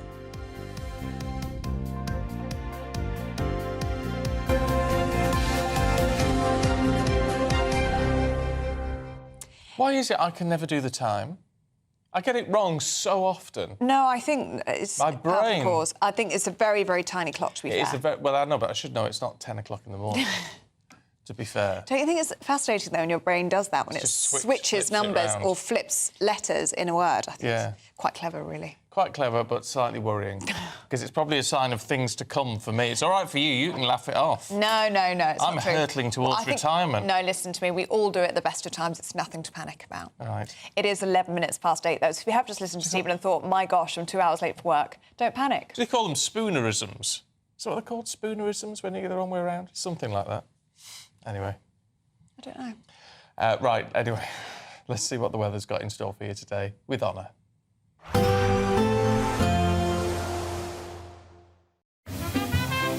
Heavy showers first thing will be followed by a warm, cosy day. Boxed Boilers, sponsors of weather on GB News. Hello, good morning. Welcome to your GB News weather update from the Met Office. It's going to be a chilly start in the east, but turning mild, wet and windy from the west. It's not going to be wet everywhere, though, and we will see plenty of hazy sunshine. Through into Friday, then, the driest and brightest of the weather likely to be across central and southeastern areas. We'll start to see more and more clouds start to spill in from the west, with some outbreaks of rain and drizzle at times. This could turn heavy, particularly across parts of Northern Ireland, western parts of Scotland, and then later across western parts of Wales and southwest England. Milder here, though, they're quite blustery around western coasts, and a slightly chillier day on offer parts of eastern England. To end the day, then, it's going to be a rather wet end across western parts of Scotland. As I say, outbreaks of rain. This could be heavy at times, perhaps slightly drier to the far northeast of Scotland, though plenty of cloud here. Rain generally easing away from Northern Ireland, but likely to leave behind plenty of cloud, perhaps some rain and drizzle around hilly areas. Some rain also creeping into northwest England, parts of Wales and southwest England too. Still the driest of the weather across central and southeastern England. Through the course of the night, we're going to see more and more clouds spill its way in from the west. Still some outbreaks of rain and drizzle, once again mainly across hilly areas. Perhaps some more persistent rain at times across northern Scotland, and still those blustery winds continuing too. But with all that cloud, that is going to keep things fairly mild. Still slightly chillier in eastern areas, but not quite turning as frosty as it did in the week. To start off the weekend then, a fair amount of cloud around. If we do see any brighter spells, that's likely to be the lee of high ground, perhaps the northeast of Scotland, northeast of England. There's still some rain and drizzle on the cards, feeding in from the west, this turning heavier later on Saturday. And we could even see some heavier spells across parts of Scotland by the time we reach the afternoon. But looking at those temperatures, it is a much milder start to the weekend. Even though we'll see a cloudy start, it'll be a bright outlook for the rest of the day. Boxed Solar, sponsors of weather on GB News. Now it's Black Friday today. You'd like some money for Black Friday? Oh, I see. I wondered where you were going. It was a long pause. Yeah, you'd pause. like some money. Yeah, I was thinking, how am I going to make this this Link. segue nice and smooth? All you have to do, you don't have to do. This is what you have to do, yes. You just go £50,000. Yeah, in tax-free cash. £50,000. Exactly that. Yes, it's all up for grabs. In the latest Great British Giveaway, here are all the details that you need. It's our festive treat to you. Your chance to win an incredible £50,000 in tax-free cash. Our biggest ever Great British...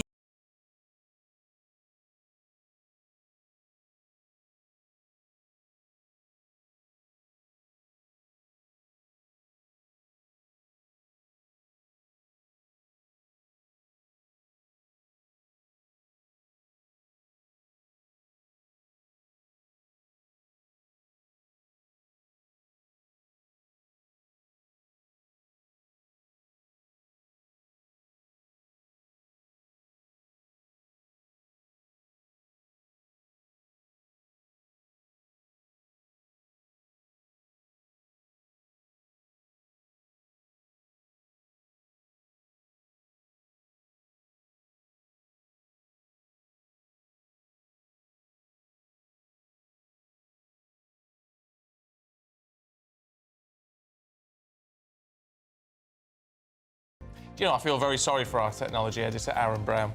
Why? Because he's not been in the studio with us before, and I don't think he can quite cope with what goes on in the breaks, can you, Aaron? But I'm learning a lot. He's concentrating very hard on the best Black Friday deals, aren't you? Absolutely, yes. Air fryers, you probably already know, are a great way to save money on your energy bills, but Black Friday is a great time to save on these popular kitchen gadgets. And I've also found a TV deal that's so good, Amazon is going to limit the number you can buy.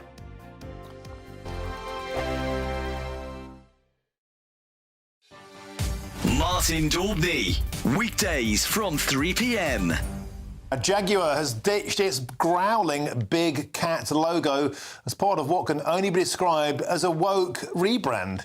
The badge that has been used for decades, look at it, beautiful, on the bonnets of luxury cars has been swapped for a curved geometric J badge. They've also released a brand new advert, look at it, for their rebrand, which prompted Elon Musk to ask if the company actually sold cars. I thought this was a wind-up. It's not. It's true.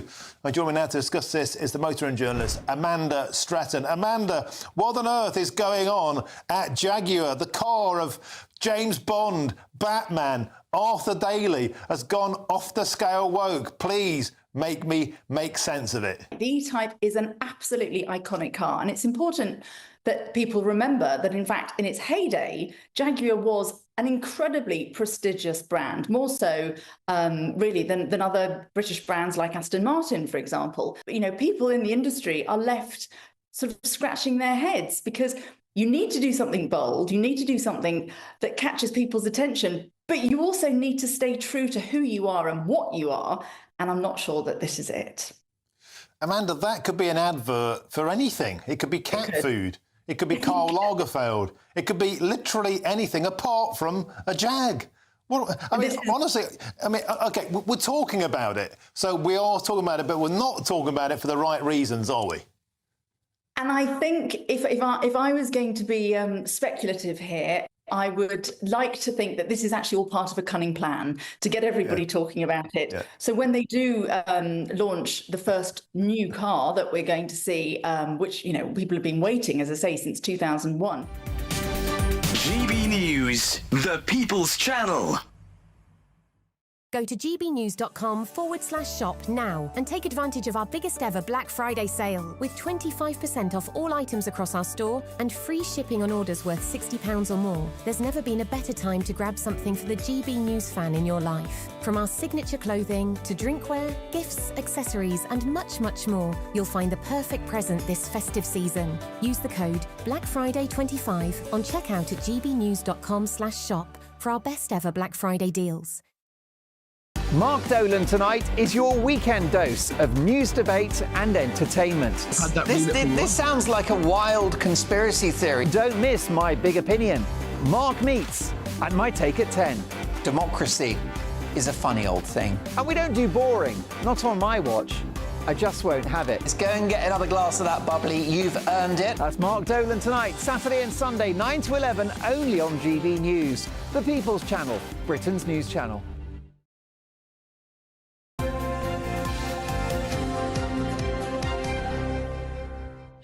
Welcome back. It's 8:20 on the biggest shopping day of the year, the Black Friday sales. I'm very excited. I actually started yesterday. You haven't. I've been looking. No, I've been looking, but unfortunately, because I've been going on one of these sites that has everything on, you know the one I'm talking about, and it's putting me on a lot of stuff I don't want. So I need it all sort of funneled into my sort of area. You need a good summary, don't you? So that's the word I was looking for, rather than funnel. That is the word.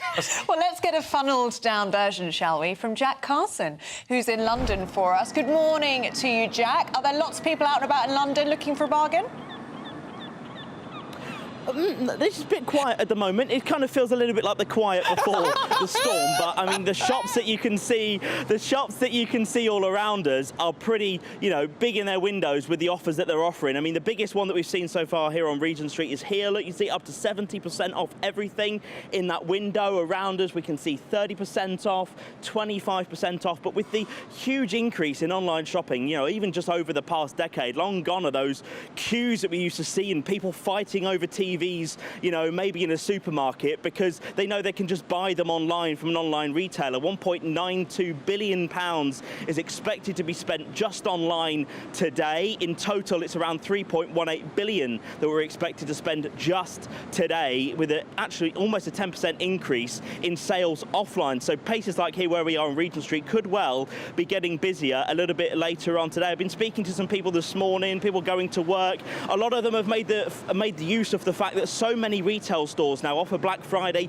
all throughout the month of November. They've maybe already used the Black Friday offer, so they don't have to wait until today. But you look at also as well the UK retail spending in October. The amount of money we spent in retail went down by 0.7%. That experts and consumer experts say is because people are waiting to see what happens today, waiting to see what deals come out online, maybe when they log into their laptops as they wake up this morning. Younger people as well expected to spend hundreds of millions of pounds. That's where the shops that you see here, maybe clothes shops, that are particularly going to be popular, maybe with that younger generation as well. And people using today to try and spend and save that money when they're spending on all their Christmas presents. And we'll be at a very special store later on today where I'm going to be getting very Christmassy for you all indeed. Oh, Jack, we look forward to that. Thank you very much. Let's hope some people go out and join you.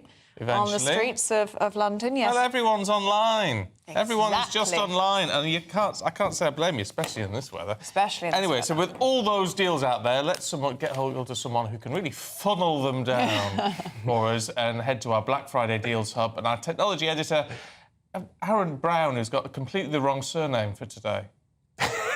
Oh, yeah, very good. Should be Aaron Black today. That's a good point, yeah. Maybe I'll rebrand ready for next year. Yeah, I think you should. Yeah. Air fryers, as you probably already know, are a great way to save money on your monthly energy bills.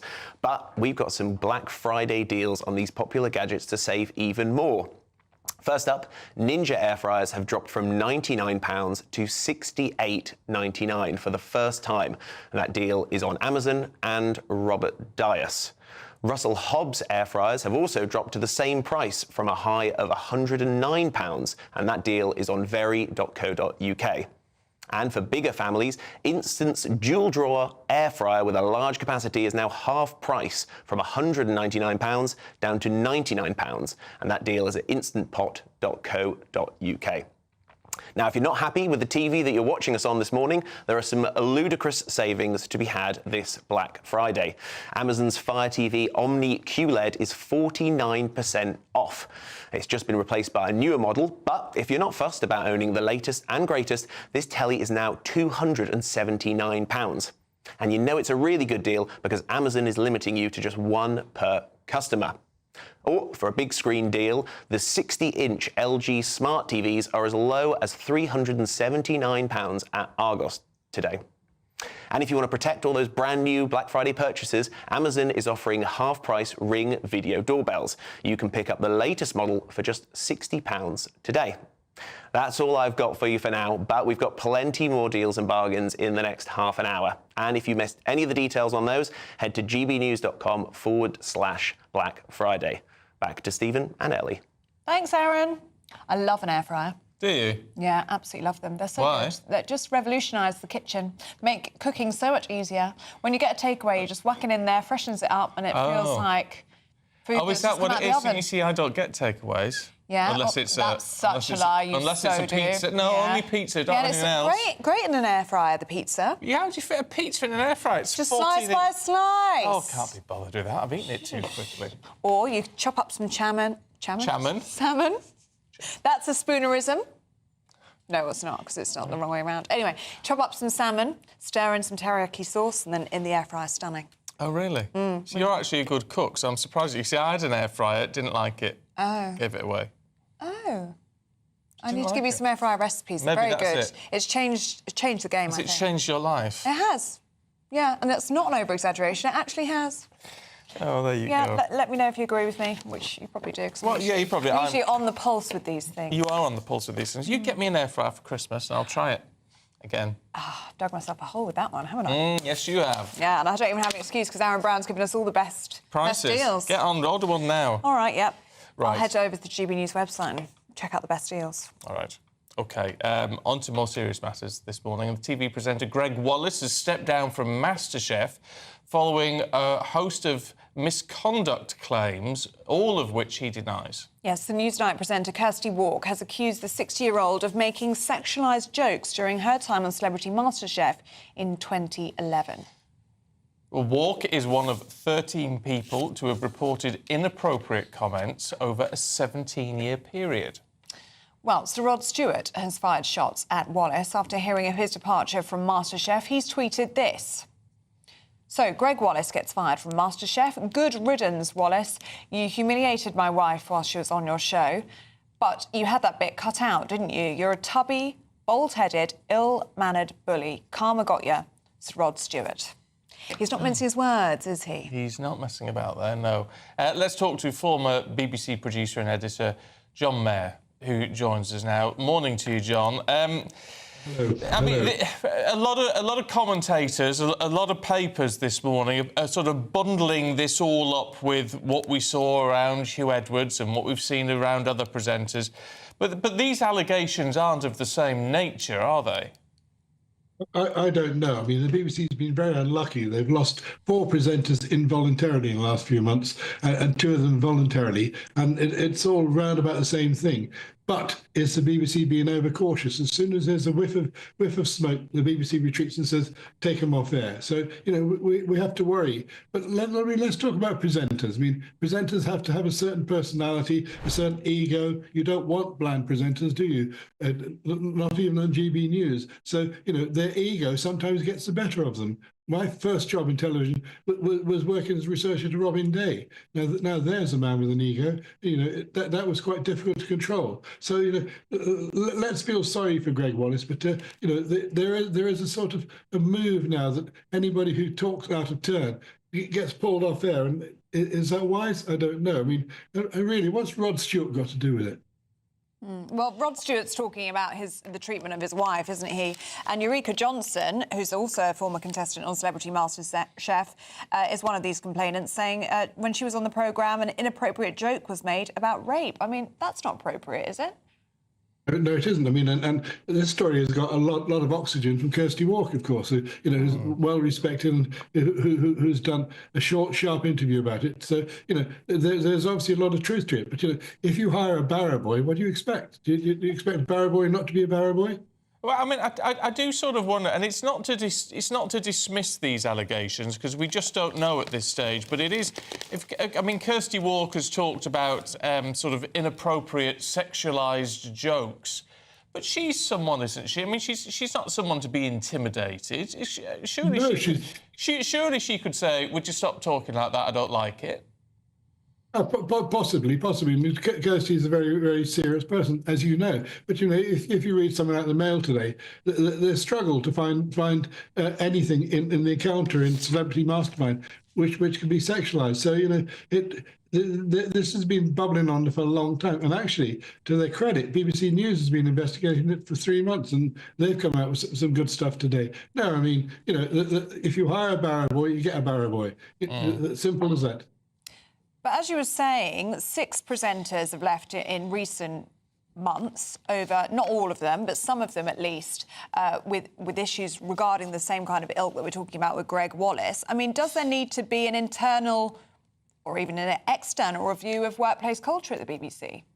I think there already is. And the chairman of the government's not announced one about a month or two back, and that led to 1 or 2 of them leaving. So I think there already is. I mean, look, TV is a tough business. It attracts people who are tough. It attracts people who have huge egos. And why are you surprised when sometimes the ego takes over? Do you think we need to? Again, not in particular relation to this case, because we've got to be a little bit careful, but in general, do we need to toughen up in the business? I mean, you've been in it a lot longer than I have, John, but I mean, when I started out ITN, it was all smoking and drinking in the newsroom, and some of the stuff that came out was horrific, but you just had to get a tough skin and get on with it. That's right. I mean, where does banter stop and where does banter begin? Where do office romances stop and office romances end? Newsrooms are very, very tough places. You don't need telling that. And people lose their temper. But I think in some cases the presenters obviously get a bit too big for their boots, and this may be the case with Greg Wallace. Is this the end of his TV career? I would have thought so. I would have thought he won't appear on screen again. I mean, this is his Frank Boff moment, isn't it? Yeah, could well be. John, really good to talk to you this morning. Thanks very much indeed. I mean, I'm not saying everything should be like the old days. No. But I do wonder if it's all gone a bit too far. Maybe there's more to this than we know. Yeah, I was about to say, we've got to be careful. Yeah. So it's not about exonerating him, but it is about saying, if you're going to make some smutty jokes, is that really that bad? Well, Greg Wallace has posted on Instagram, saying, I'd like to thank all the people getting in touch, reaching out and showing their support. That's good of you. Thank you very much. Anyway, enough said on that. I'll get myself in trouble. Still to come, we'll get the latest on the now ex-Transport Secretary, Louise Haigh. The latest GB News travel. Good morning, I'm Russell Holding. In Tyne and Wear, the A69 is closed eastbound at the Throckley interchange after an accident. On the M1 in South Yorkshire, there's a lane closed northbound where a vehicle caught fire between junctions 38 and 39 from Huddersfield to Wakefield, causing queues. In Cambridgeshire, the A14 is closed eastbound from junction 23 at Godmanchester to 24 at Boxworth after an accident with long delays heading away from Huntingdon towards Cambridge from junction 22 at Brampton. The M11 in Cambridge is closed northbound between junctions 11 and 12 near Cambridge after a lorry caught fire. There are queues from junction 10 at Duxford. In London, the A4 is blocked eastbound by an accident in Brentford, causing queues. The M49 in Bristol is closed northbound for repairs after an accident yesterday evening. And on the M4 in Bridgend, 2 out of 3 lanes are closed westbound after an accident in junctions 35 and 36 towards Bridgend, causing queues. That's the latest. You can stay up to date throughout the day by visiting our website, gbnews.com. I'm Christopher Hope. From pop stars to politicians, I'll interview anybody in a pub who's got a political opinion. Join me every Friday on Spotify, Apple Podcasts, YouTube or gbnews.com, or wherever you get your podcasts. This is GB News, the People's Channel. This is Britain's Newsroom, where your voice matters. It's just astonishing. With expert analysis and honest opinion, we don't just keep you informed. We bring you unique perspectives you won't see anywhere else. Can't argue with any of that. When the news happens, it happens here. On Britain's Newsroom, weekdays from 9:30 a.m. Only on GB News. We're proud to be GB News, the People's Channel. And as you know, we always love to hear your views. Now, there's a new way of getting in touch with us at gbnews.com/your-say. By commenting, you can be part of a live conversation and join our GB News community. You can even talk to me, Bev Turner, or any of the members of the GB News family. Good Afternoon Britain isn't just about us. The wonderful thing about this programme is it's about everyone watching. It's an interactive programme. Well, there absolutely is something to see here, and we're going to be talking about it more. Whether it's breaking royal news, Will, please bring us up to date. Or indeed a particularly punchy speech in the House of Commons. Very, very curious. We bring it to you live, and then we bring you live reaction as well. That's Good Afternoon Britain, weekdays from midday. Only on GB News, the People's Channel, Britain's news channel. Hi there, I'm Michelle Dewberry, and I'm going to take a second to tell you all about my show, Dubes & Co. We start off with the issues of the day. We then bring in both sides of the arguments. We get rid of the disrespect, and then you throw me into the mix. And trust me, I'll tell it exactly how it is. And then, of course, the magic ingredient, you at home. We mix it all together, and what have we got? In my opinion, the best debate show in town. Monday to Friday, 6 till 7 on GB News, Britain's news channel.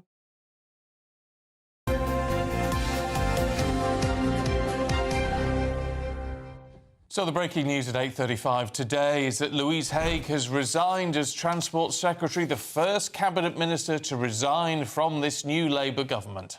Well, it comes after she admitted and pleaded guilty to incorrectly telling police that a work mobile phone was stolen in 2013, something she calls a genuine mistake. Let's talk to our political correspondent, Catherine Forster, who's in Westminster for us this morning. I mean, this is it sounds like a bit of a murky incident. Perhaps it sounds more murky than it is, Catherine, but it's certainly landed a blow on Keir Starmer's desk, hasn't it? Yes, the government's already got its hands pretty full with various rows of their own making. This another blow to Sir Keir Starmer, but I would say Louise Haigh has acted very quickly. This story broke last night over the fact she said she was mugged on a night out, reported her phone stolen, later found it, switched it on, was investigated by police. It was an honest mistake, she says, but she pleaded guilty on the advice of her lawyer, and she got a conviction for fraud, for misleading the police. She says that she's told Sir Keir Starmer this when she was appointed to the shadow cabinet, but then further details quickly emerged along the lines of that Aviva, who she worked for, had actually got rid of her as a result of this, and that this was not an isolated incident. Reports suggest that she had apparently lost, or her phone had been stolen, about 3 times. So it seems to be a little bit more to it, and perhaps in going, she hopes that this will end the debate. But of course, the Conservatives are now questioning Sir Keir Starmer's judgment in appointing her in the first place, given as Transport Secretary, she was overseeing a department with, spending responsibility of about £30 billion. Worth saying that she's not the first time that she had got into controversy. It's only a couple of months ago since nearly £1 billion was lost ahead of an investment summit. She made comments about P&O ferries, described them as rogue operators, said their behaviour was outrageous. It was only because of quick action by Number 10 that P&O went ahead with that investment. Also, of course, she gave a pretty controversial big pay rise to the train drivers to settle the rail dispute, something that had eluded the previous government for a long time. But there was no reform attached to that, and coming at the same time as the government was withdrawing the winter fuel allowance from pensioners, not perhaps the easiest look to justify. So all the question is now, who will take her place? Thank you very much.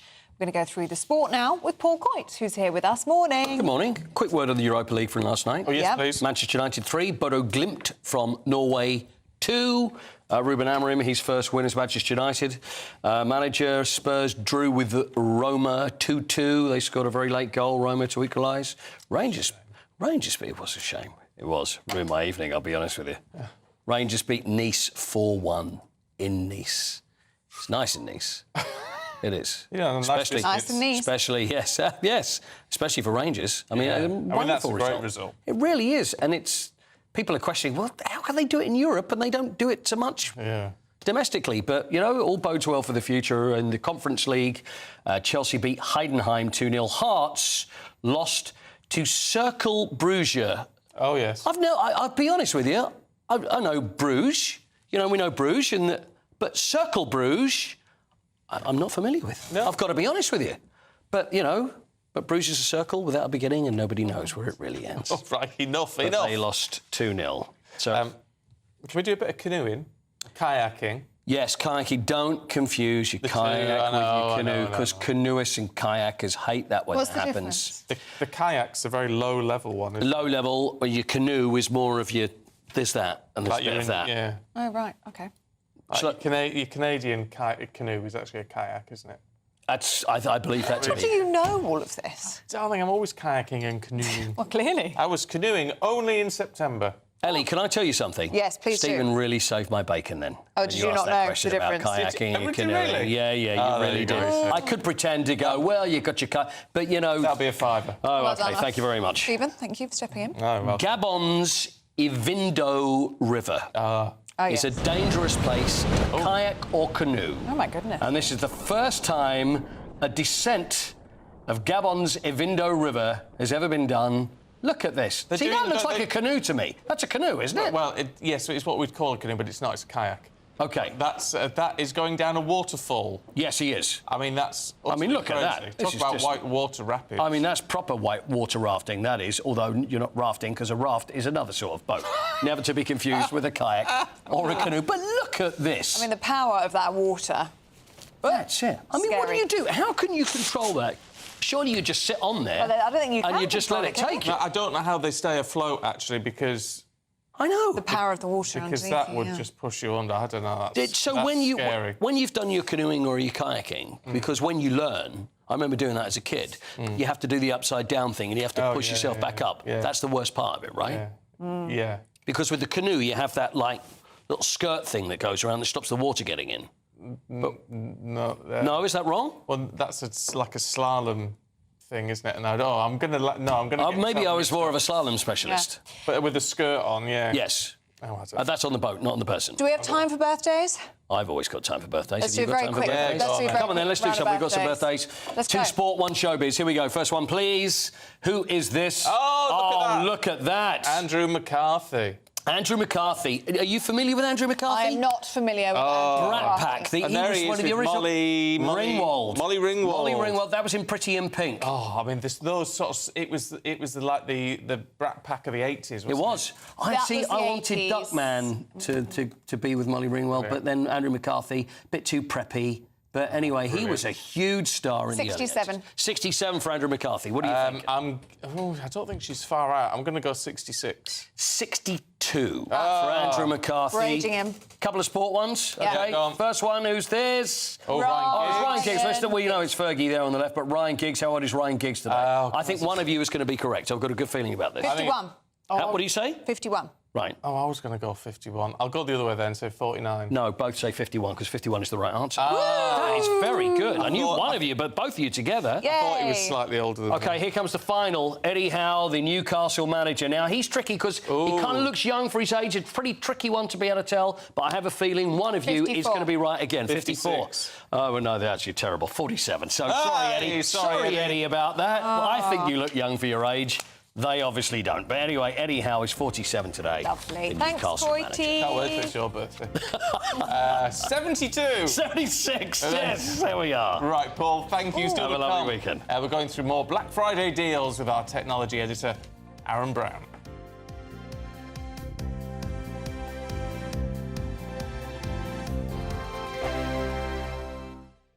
Go to gbnews.com/shop now and take advantage of our biggest ever Black Friday sale with 25% off all items across our store and free shipping on orders worth £60 or more. There's never been a better time to grab something for the GB News fan in your life. From our signature clothing to drinkware, gifts, accessories and much, much more, you'll find the perfect present this festive season. Use the code BlackFriday25 on checkout at gbnews.com/shop for our best ever Black Friday deals.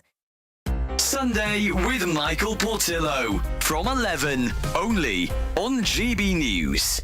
Restaurant St. Bart's executive head chef Johnny Crowe creates ramen with a British twist, using only the finest UK-sourced produce. As the only restaurant in London to hold both a Michelin star and a green Michelin star, St. Bart's emphasises sustainability and the diversity of British ingredients. Johnny joins me now. Johnny, congratulations on having these 2 Michelins. How do you get a Michelin green star? Probably a better question for the inspectors, but I mean, I think it's down to a lot of hard work. What hoops do you have to go through? So I think it's working every day on it. The sustainability isn't something that you just achieve and then therefore you have it and you can sort of relax. It's about every day trying to be better, trying to make a restaurant and a business that is overly sustainable.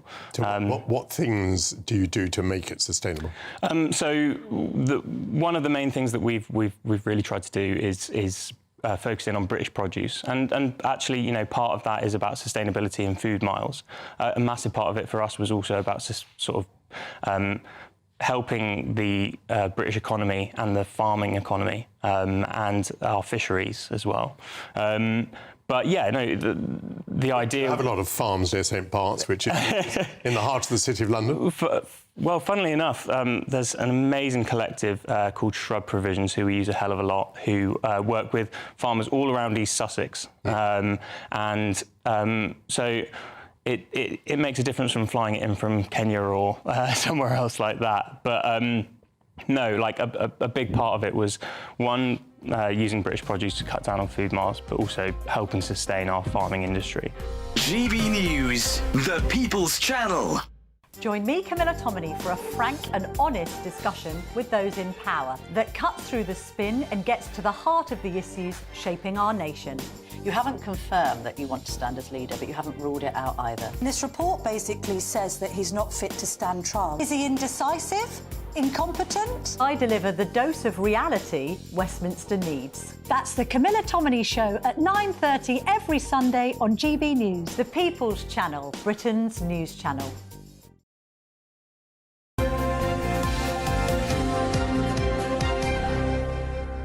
We've been talking about air fryers this morning because, of course, it's Black Friday. Loads of deals on air fryers today. And I was talking about how much I love them and how it's changed my life, actually, in the kitchen, at least. Yeah, because you said you reheated takeaways. No, not only that. Beth says I'm not certain reheating a takeaway is classed as cooking. Beth, it does a stunning job of chicken. It does a stunning job of salmon. You can do anything in the air fryer. It just does it a bit quicker than an oven. That's the best bit. Aaron, you've got all of the best deals when it comes to air fryers and a lot more, don't you?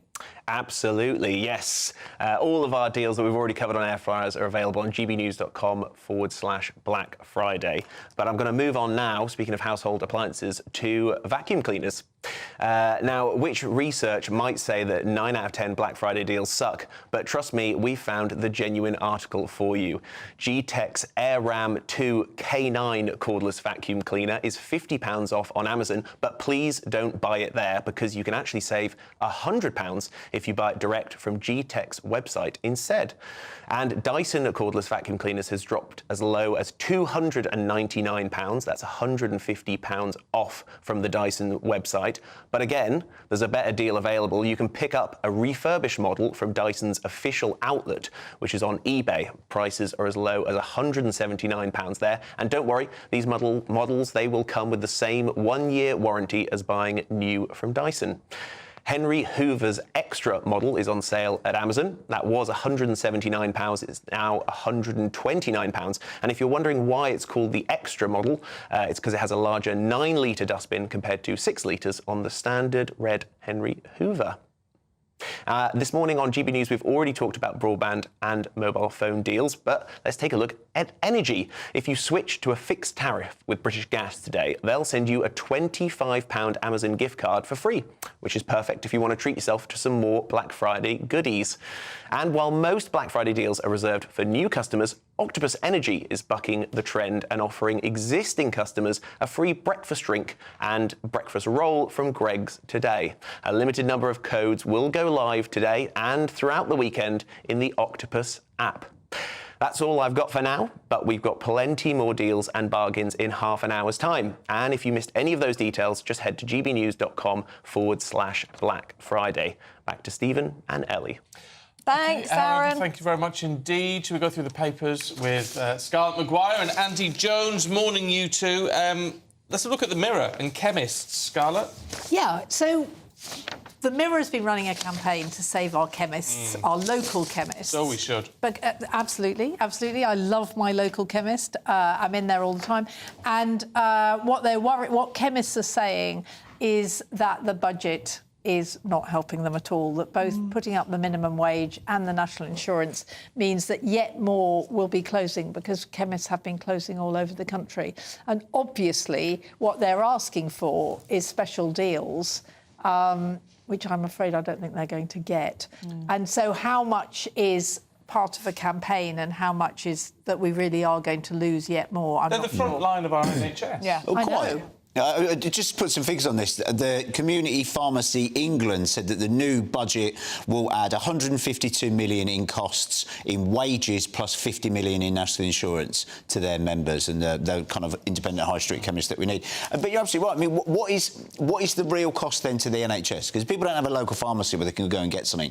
They're then turning up at their GPs. They're then turning up at A&E. And pharmacy are very good at the front line, first line of defence, aren't they, in spotting things and saying, oh, actually, look, you really need to look at that, or actually that rash, that thing going on in your eye, actually you need to go and see a doctor. And I think what's the real term cost if these disappear? Yeah. And if anything, really, chemists and pharmacies need to be given more powers, don't they, in order to do more, because you'd relieve pressure on doctors and GPs if they're able just to write you a prescription for something, rather than you having to go in and make an appointment. And my local pharmacy at the end of my road does flu jabs, it does COVID jabs, and I was in there yesterday and somebody was saying a woman had both, and he was the pharmacist was saying to her, you know, look, you've had both of them together, it's not going to be great, take some paracetamol, take the rest of the day off. And you just felt that these people, I mean, that they do give you proper medical advice. They do, they really do. Actually, I should say there's a lovely lady I bumped into. I popped into the pharmacy and the doctors are next to each other, and I popped in last night I had to fill in a form for my exemption certificate thing, and this lady came up to me and said, oh, Stephen, love seeing you. She's been watching since 6 o'clock this morning. So good morning. It was lovely to meet you yesterday. That's nice. It's lovely. I love it when people come and say hello. Let's have a look at, Thai food tea. Andy? Yeah, so Thai food tea, a brand you're very familiar with. Love Thai food. It's fallen into administration after more than 120 years in business. That's sad. It is sad. I mean, the main reasons are that, one, the crashing economy, the rises in wages and all this sort of stuff. But, look, so many people now are drinking coffee instead. They've got a fancy coffee machine. They go and get a Starbucks, whatever. Trend now is to have, you know, coffee, and tea bags have been left behind. And I think unless you are sort of the super cheap brand or the sort of higher end ones, I think that middle market is sort of disappearing, isn't it? It's quite difficult. Yeah, you've got to do with a bit more advertising, because it's a competitive market. You only get an ooh with Thai food. Do you remember that? Yes. No, but I'm not a tea drinker, but I think... Scarlett! Or coffee. How do you not drink tea? Oh, no. Right, what do you drink? Or should we not ask? Well, here I drink hot chocolate, and at home I drink fizzy water. Oh, well, all right, nice. Right, I don't much like hot drinks, but I think that Andy's absolutely right. I think there's a real problem is that you have people who'll pay a lot for tea bags and will not drink coffee, and then you have the cheapo ones. I mean, actually, both my children went to Yorkshire universities and came back and will drink nothing but Yorkshire tea. Yorkshire Tea has done a very good job of advertising. They weren't anywhere 15, 20 years ago, were they? They're doing a lot of advertising and become very well known. I think especially with your tea, there's a lot of brand loyalty, isn't there? Exactly like your children who are like, I won't drink anything but Yorkshire. Yeah. In my house, it's nothing but Barry's. I mean, it just depends on... See, I can't stand Barry's tea. Can you not? No. Oh, it's lovely. No. Then it depends. There are other people who drink nothing but PG tips. I mean, you've done well in terms of advertising. Or Earl Grey. I mean, you're right. It is once... I remember having some builders round and we gave them some lapsang souchong and they went... What? They were so disgusting. Can we have proper tea, please? Why would you give a builder lapsang souchong? Because the guy I was with at the time liked lapsang souchong. Is he a bit of a nonce? I don't think he would call himself a bit of a nonce at all. You're not with him anymore. You can say what you like. Dear me. Right. Well, you've got to be a bit of a nonce to give your builder lapsang souchong. They want builder's tea, so that's why it's called builder's tea. That's what I do now. Right, anyway, you two, it's been a joy. Thank you very much indeed. Right, here's the weather with Anna.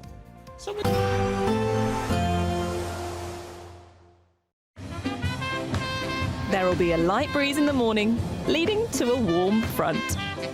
Boxed heat pumps, sponsors of weather on GB News. Hello, good morning. Welcome to your GB News weather update from the Met Office. It's going to be a chilly start in the east, but turning mild, wet and windy from the west. It's not going to be wet everywhere, though, and we will see plenty of hazy sunshine. Through into Friday, then, the driest and brightest of the weather likely to be across central and southeastern areas. We'll start to see more and more clouds start to spill in from the west with some outbreaks of rain and drizzle at times. This could turn heavy, particularly across parts of Northern Ireland, western parts of Scotland, and then later across western parts of Wales and southwest England. Milder here, though, they're quite blustery around western coasts and a slightly chillier day on offer at parts of eastern England. To end the day then, it's going to be a rather wet end across western parts of Scotland. As I say, outbreaks of rain, this could be heavy at times, perhaps slightly drier to the far northeast of Scotland, though plenty of cloud here. Rain generally easing away from Northern Ireland, but likely to leave behind plenty of cloud, perhaps some rain and drizzle around hilly areas. Some rain also creeping into northwest England, parts of Wales and southwest England too. Still the driest of the weather across central and southeastern England. Through the course of the night, we're going to see more and more clouds spill its way in from the west. Still some outbreaks of rain and drizzle, once again mainly across hilly areas. Perhaps some more persistent rain at times across northern Scotland, and still those blustery winds continuing too. But with all that cloud, that is going to keep things fairly mild. Still slightly chillier in eastern areas, but not quite turning as frosty as it did in the week. To start off the weekend then, a fair amount of cloud around. If we do see any brighter spells, that's likely to be the lee of high ground, perhaps the northeast of Scotland, northeast of England. There's still some rain and drizzle on the cards feeding in from the west, this turning heavier later on Saturday. And we could even still see some heavier spells across parts of Scotland by the time we reach the afternoon. But looking at those temperatures, it is a much milder start to the weekend. A nice bright morning will generate a lovely warm day, right through to the evening. Boxed Solar, sponsors of weather on GB News. The latest GB News travel.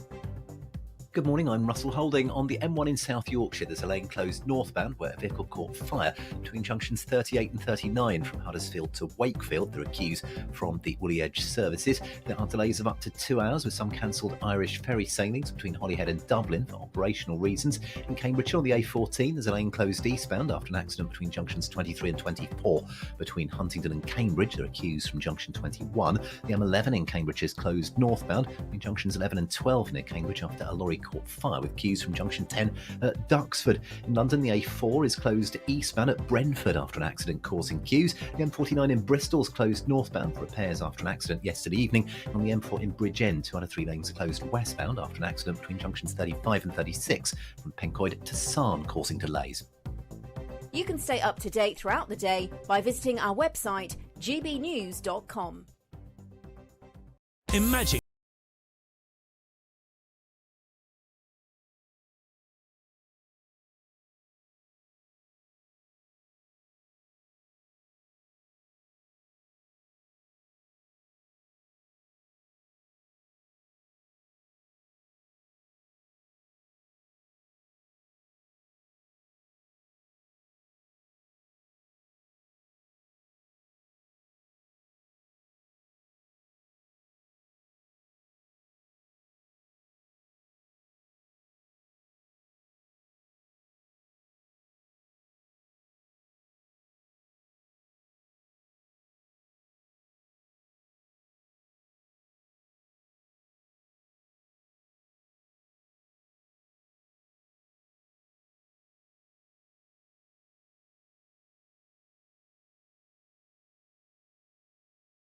Good luck.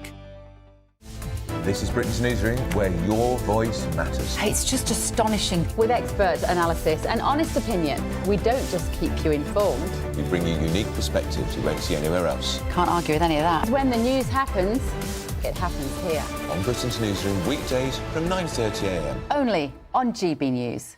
If you want your news to be straight talking... This is a nightmare for the Conservatives again. Down to earth. It's not just Nottingham where this is happening, is it? And most importantly, honest. Hard-working, middle-class taxpayers, they'll get their book thrown at them. Then catch me, Martin Daubney, Monday to Friday, 3 till 6 p.m. on GB News, Britain's news channel.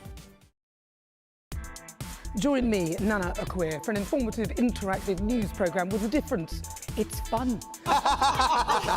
No, he didn't say that, Dave. I'm so surprised. I think there's an element of truth to that. Join me from 3 p.m. every weekend, only on GB News, Britain's news channel.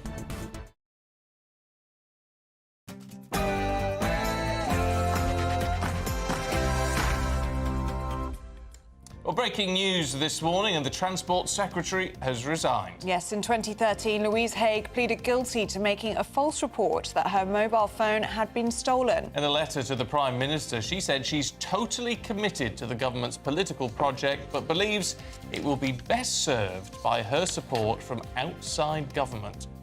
Last-minute lobbying is taking place across Parliament as MPs prepare to vote today on assisted dying for the first time in nearly a decade. This government were running an open borders experiment. The Prime Minister takes aim at the Conservatives as net migration hit a record 906,000 in the year to June 23, much higher than previously thought. More scandal at the BBC. Greg Wallace steps away from MasterChef following claims of misconduct. And it's the biggest shopping day of the year, the Black Friday sales. Perfect time to bag yourself a bargain. Absolutely. Whether you're planning a summer getaway or want to upgrade to a brand new TV, I've scoured thousands of Black Friday deals so you don't have to. Throughout breakfast this morning, I'll be bringing you the biggest savings on everything from broadband to vacuums, air fryers to flights, and much more. Hello, good morning. It's going to be a chilly start in the east, though turning mild, wet and windy in the west. There will be some sunshine around though, so join me later for all the details. It's just gone 9 o'clock. I'm Stephen Dixon. I'm Ellie Costello, and this is GB News Breakfast.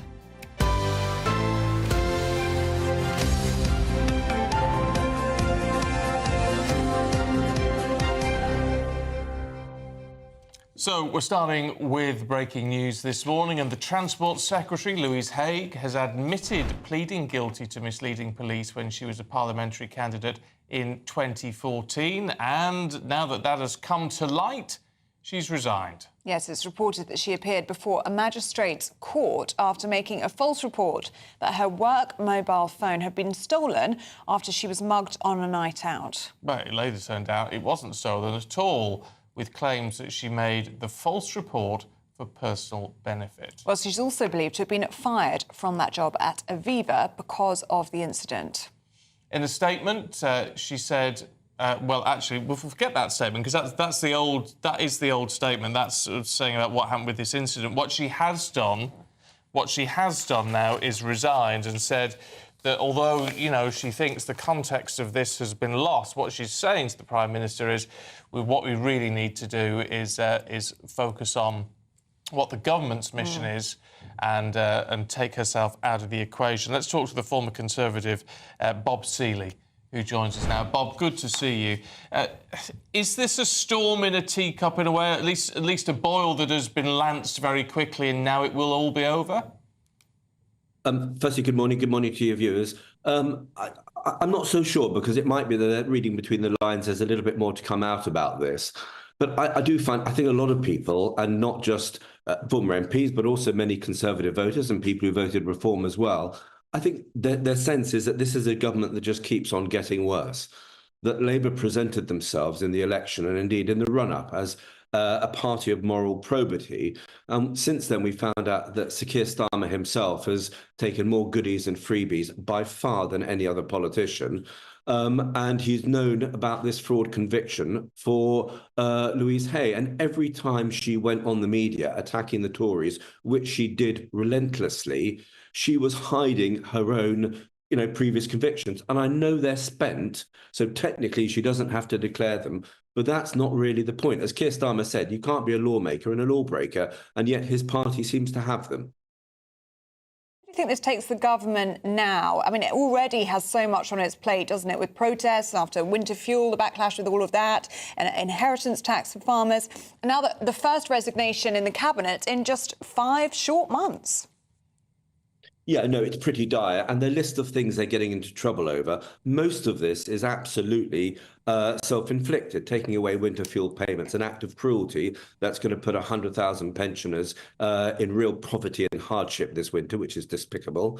Their dishonesty over their tax plans, which I'm afraid to say that we should have been much harder on the media and us and Conservatives ourselves. We should have got more evidence and honesty from the Labour government, because we now see that their tax plans, which were in their manifesto, or what they said in their manifesto, has been very different from reality. We've got the issue over Rachel Reeves' claims about her own CV. You've got the government talking this country into a recession. You've got the Chagos Islands issue, and I think that's going to continue bubbling, because I think we're going to see that there was a lot of Russian stirring behind that potentially. You've got, as you say yourself, the IHT, the inheritance tax with farmers as well. So there's an awful lot going on, but most of this is absolutely self-induced. And when they took over, we had the fastest growing economy in the G7. We're now almost in recession. What are we to do about it, though? Because, I mean, there's no way, obviously, that there's going to be such of a meltdown that a general election is needed. It's not going to reach that point. So do we all just have to be desperately unhappy with what is going on, or can they pull it together? Okay, that's a really good point. There was a great piece, I think, in one of the papers by Fraser Nelson, the former editor of The Spectator. And Fraser said that the two things this government has got is time and a massive whacking majority. They've also got unity, so 3 things still. And he said they need to change direction fast, and actually get people back in work, deal with the DWP, deal with the significant rising numbers in worklessness. These are real moral as well as economic issues. That's what the government should be doing. It should be tightening up on immigration massively, and the figures yesterday were dreadful.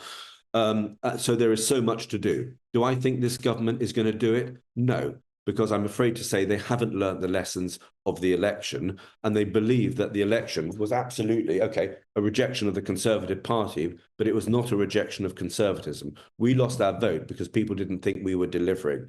And we've now got a government that is on the economy, on immigration, on ethics, frankly, going massively in the wrong direction. And you're right, I think we're just going to have to stomach it. But I think when elections start happening, when by-elections start happening, when council elections start happening, and Labour's support is hitting 20 to 25%, I think you're going to see something close to panic within Labour circles, which is odd, given their massive majority and given they've still got time to turn it around. But it's certainly going to be pretty interesting few months and few years. Yeah, it certainly will be. And Bob, just briefly, because we are almost out of time with you, who do you think would replace her?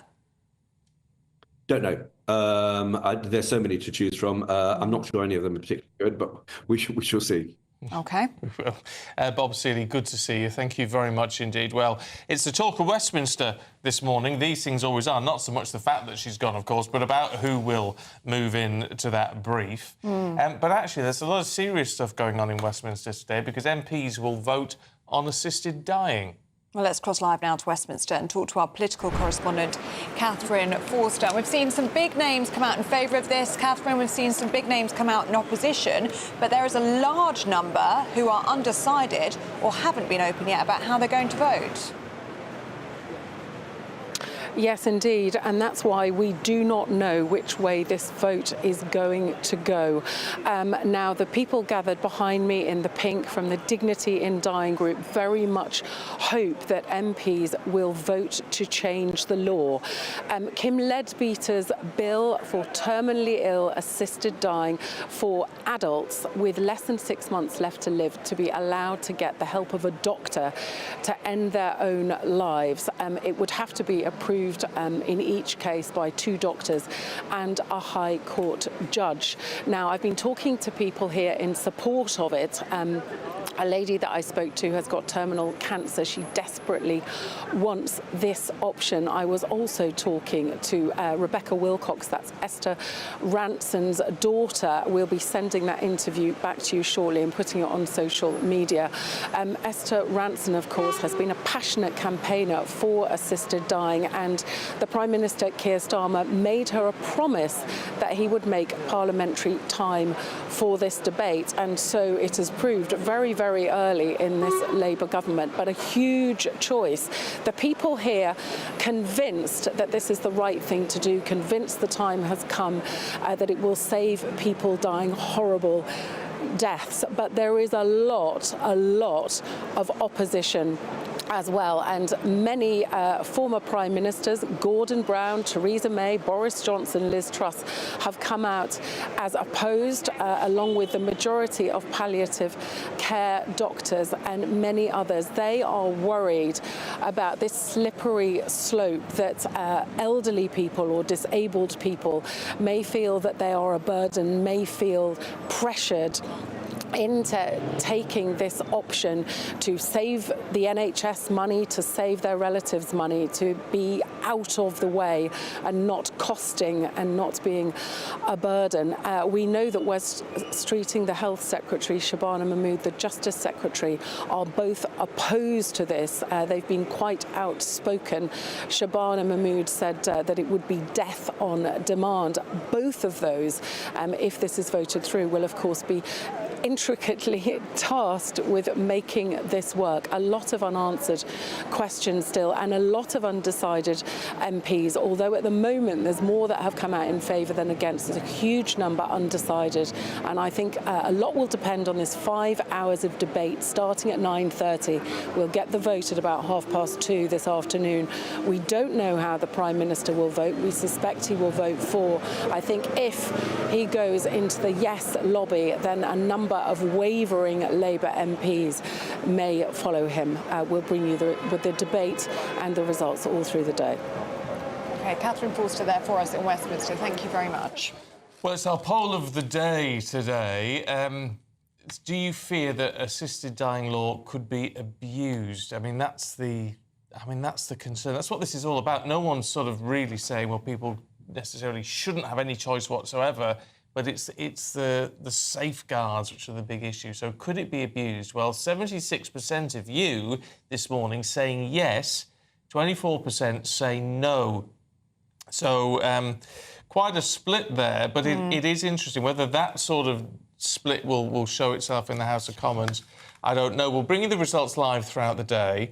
Final result in Martin's show later on. You can take part by scanning the QR code on your screen now. If you're listening on the radio, go to gbnews.com/poll. It is a difficult subject. It is. It's a tricky subject, driven a lot, I think, by our own experiences. But it's all about safeguarding those people who might just possibly feel pressured into ending their life when really they didn't want to. Well, we'll have coverage throughout the day on GB News. Now, it's time now for our biggest and greatest Great British giveaway. Your chance to win £50,000 in tax-free cash. Here's how. Imagine getting the call to tell you that you've won £50,000 in tax-free cash, our biggest cash prize of the year.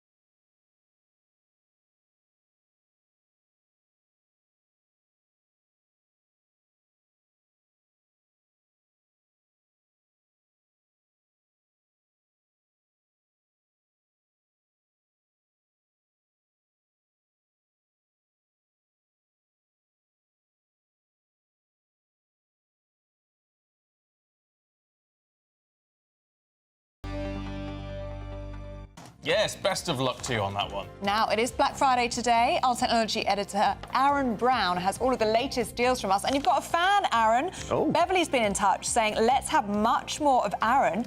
Where have you been hiding him? Well, usually hiding about 10 metres behind you at the back of the newsroom in the dark. But yeah, that's very kind, Beverly. Thank you. What have you got for us today, Aaron? Still to come, if you're trying to sort all of your Christmas shopping, I'll be taking you through deals on children's toys and video game consoles straight after this break. Go to gbnews.com/shop now and take advantage of our biggest ever Black Friday sale with 25% off all items across our store and free shipping on orders worth £60 or more. There's never been a better time to grab something for the GB News fan in your life. From our signature clothing to drinkware, gifts, accessories and much, much more, you'll find the perfect present this festive season. Use the code BlackFriday25 on checkout at gbnews.com/shop for our best ever Black Friday deals. Martin Daubney, weekdays from 3 p.m. Locals in Abingdon in Oxfordshire have signed a petition to keep the name of their local pub, and it's called The Midget. Now, this comes after a university lecturer led an 11-month campaign to change the name of the pub, and the owners, Green King, have caved in. But locals are fighting back, and GB News spoke to one resident, Leanne Thompson, for her thoughts earlier today. I'm not feeling great about it, to be honest. You know, it's a pub that's been here for a very long time. It's called The Midget after a MG car, and they're changing it to the Roaring Raindrop, which a lot of people are not happy about. We know why they're changing it, but a lady apparently came in who was very upset at the offensive term for the name midget. But nobody here sees it as an offensive term. We don't. You don't see the midget and feel any kind of offence towards that. It's named after a car. If she was to actually come, she might actually know more about it. But apparently, she's not even been into the pub. She's just heard about it and broadcasted on social media that she wanted the name changed because it's offensive. Which, as locals, don't feel that way. It's the midget. It will always be the midget. And if you look, it's even still on Midget Close. So I don't know if they're going to change it to the Roaring Raindrop Close. Do you know, you should walk into the Midget now and go, do you serve shorts? And just keep going on the joke. It's named after a car, the MG Midget, that was manufactured in the town of Abingdon for a while. The car was released in 1961. The Boozer was built in 1974, giving huge pride to the area. It wasn't named after midgets, you know, the Snow White and the 7 vertically challenged individuals variety. It's named after a car. GB News, the People's Channel. Hi there, I'm Michelle Dewberry, and I'm going to take a second to tell you all about my show, Dubes & Co. We start off with the issues of the day. We then bring in both sides of the arguments. We get rid of the disrespect. And then you throw me into the mix. And trust me, I'll tell it exactly how it is. And then, of course, the magic ingredient, you at home. We mix it all together, and what have we got? In my opinion, the best debate show in town. Monday to Friday, 6 till 7 on GB News, Britain's news channel.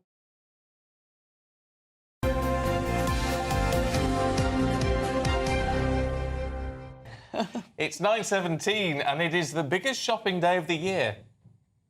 Yes, the Black Friday sales, the perfect time to bag yourself a bargain, online or in store. Plenty of deals to help with your Christmas shopping. Should we go to Jack Carson? Oh, why not? Who's in Oxford Street in London for us. Jack, have people started to arrive in London yet? It was very quiet earlier this morning.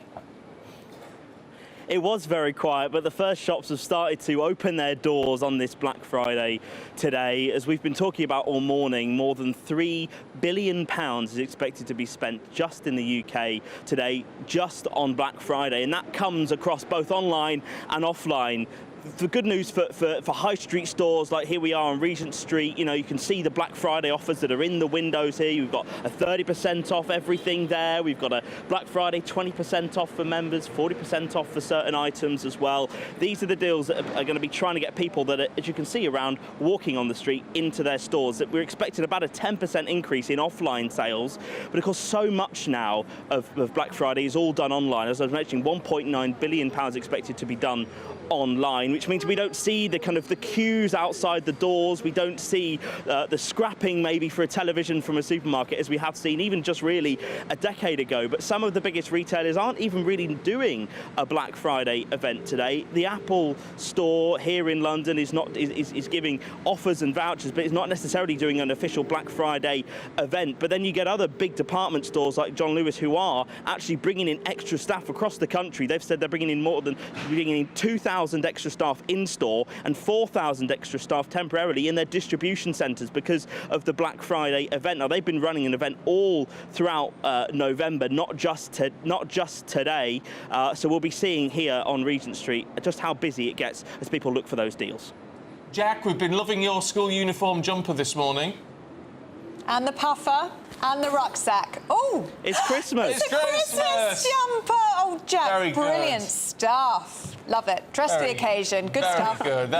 That's what we like. That's what we like. Full of Proper Christmas surprises. jumper. He is. Is our Jack. And he's going to have some surprises for you a little bit later on. He may be donning a costume. How do you know that? Oh, I know everything.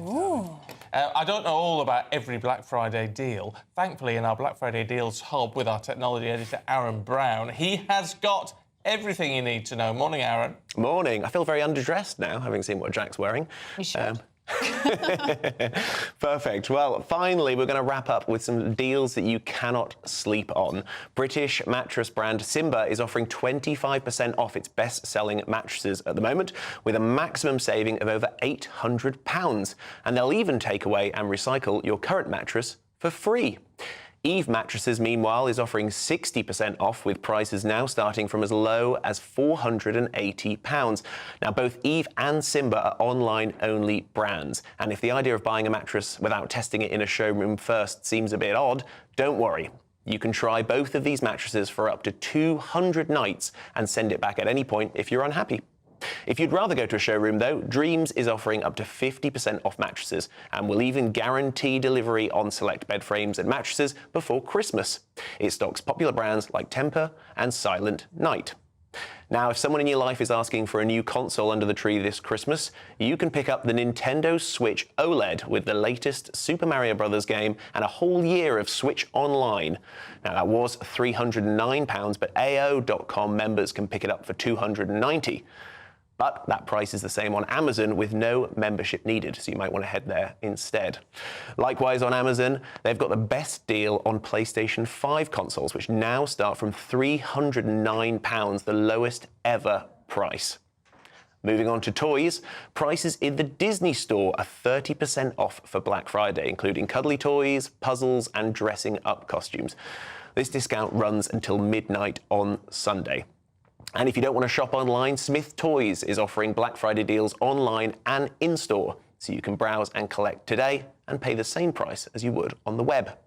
Finally, for big kids, there's plenty of Lego deals this Black Friday, including the Ghostbusters Ecto 1 van with over 2,300 prices. That's dropped £50 to £160 at Zavvi. And the Lego Ford GT falls £100 to £80 at John Lewis. And that's all for me now. I'll be back in the newsroom covering all the Black Friday deals for the rest of today. So head to gbnews.com/Black Friday for everything we've already covered in breakfast and much more to come. Back to Stephen and Ellie. Aaron, I have to ask you before we let you go, what have you bought in the Black Friday deals? Because you are the expert. Very true. I've bought, well, I don't know if I can say that, actually, because that's a present for someone. There are multiple things that I've bought already, but I think, to be honest, it's time for me to get a new mattress as well, so I'm going to try and get one of those deals as well. Very good. And you tempted me with the flights this morning. Not that I need any more temptation. You deserve a break. But, yeah, thank you very much, Aaron. You've been brilliant Thank today. you. Yes, get You've got lots more to come. Back to your dark corner in the newsroom. It's Black Friday deals hub to you. Yes. Yes, it is. Today, only. One day only. I've no idea what she's saying. Adam Sherry and Anna Akua are here. Yes, Hello. Good morning. I To bought- tell us about what's in your show. Oh, well, listen, first of all, I did buy something for Black Thursday, which was yesterday. Oh, right. I know, Nana. Black Friday's been going on for weeks. We started. I got a very nice coat. The one I just saw. Oh, lovely. Oh, it's very nice. I've never had one of those. When I was at school, everyone had the really posh jackets. Like a Parkery thing. Sort of thing, but warm. puffy and warm. So you started early? I did. Have you got more shopping to do today? I'll see what I can get. I might as well get some of my face stuff and everything. Yeah. Bargain. Have a little chat to Aaron. He's across all the details. I will do. But listen, we've got a super busy show. Louise Hay, obviously, she's resigned. I think there's more to it than meets the eye. I mean, how quickly has she gone? What about Jazz Athwell, Labour MP, Ilford South or wherever it is? He's still knocking about. Yeah, so. but the question is also, who comes next? Yeah. Who replaces her? Because if you make a Minister of State, the new Secretary of State, it starts a domino effect. You've got to appoint loads of more people. They've only just had this election. They're talking Steve Reid, aren't they? Which might possibility. Start, Right. Which is an interesting move, because obviously... Then he's out of DEFRA. Yeah. Yeah. Well, I think he might be pleased about that, given the hand he's been given at DEFRA. But anyway, we're going to talk all about that later on, so much more to come on that one. Yeah, also assisted dying, the bill sort of at 9:30, kicks off in a couple of moments' time. They'll be debating it for about 5 hours. So we'll be discussing the pros and cons. I mean, what do you think about it? Do you prepare to I don't know. Yeah, you don't know. Is the honest answer. It's all about the caveats, and I don't know whether there's enough in place or not. Well, that's what Camilla Tominey was saying. Yeah, lots to get through, you two. Lots to look forward to at 9:30. Thanks very much. You are back tomorrow. You're not. I'm not. On breakfast. Well, you never know. Mind you, here's the weather with Anna.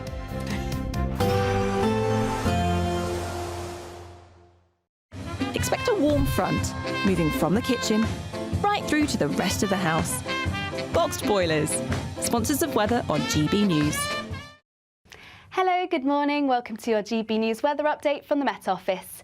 It's going to be a chilly start in the east, but turning mild, wet and windy from the west. It's not going to be wet everywhere, though, and we will see plenty of hazy sunshine.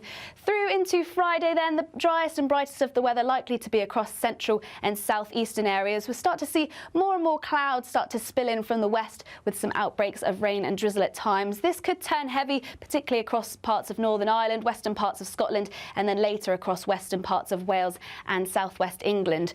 Milder here, though, they're quite blustery around western coasts, and a slightly chillier day on offer parts of eastern England. To end the day then, it's going to be a rather wet end across western parts of Scotland. As I say, outbreaks of rain. This could be heavy at times, perhaps slightly drier to the far northeast of Scotland, though plenty of cloud here. Rain generally easing away from Northern Ireland, but likely to leave behind plenty of cloud, perhaps some rain or drizzle around hilly areas. Some rain also creeping into northwest England, parts of Wales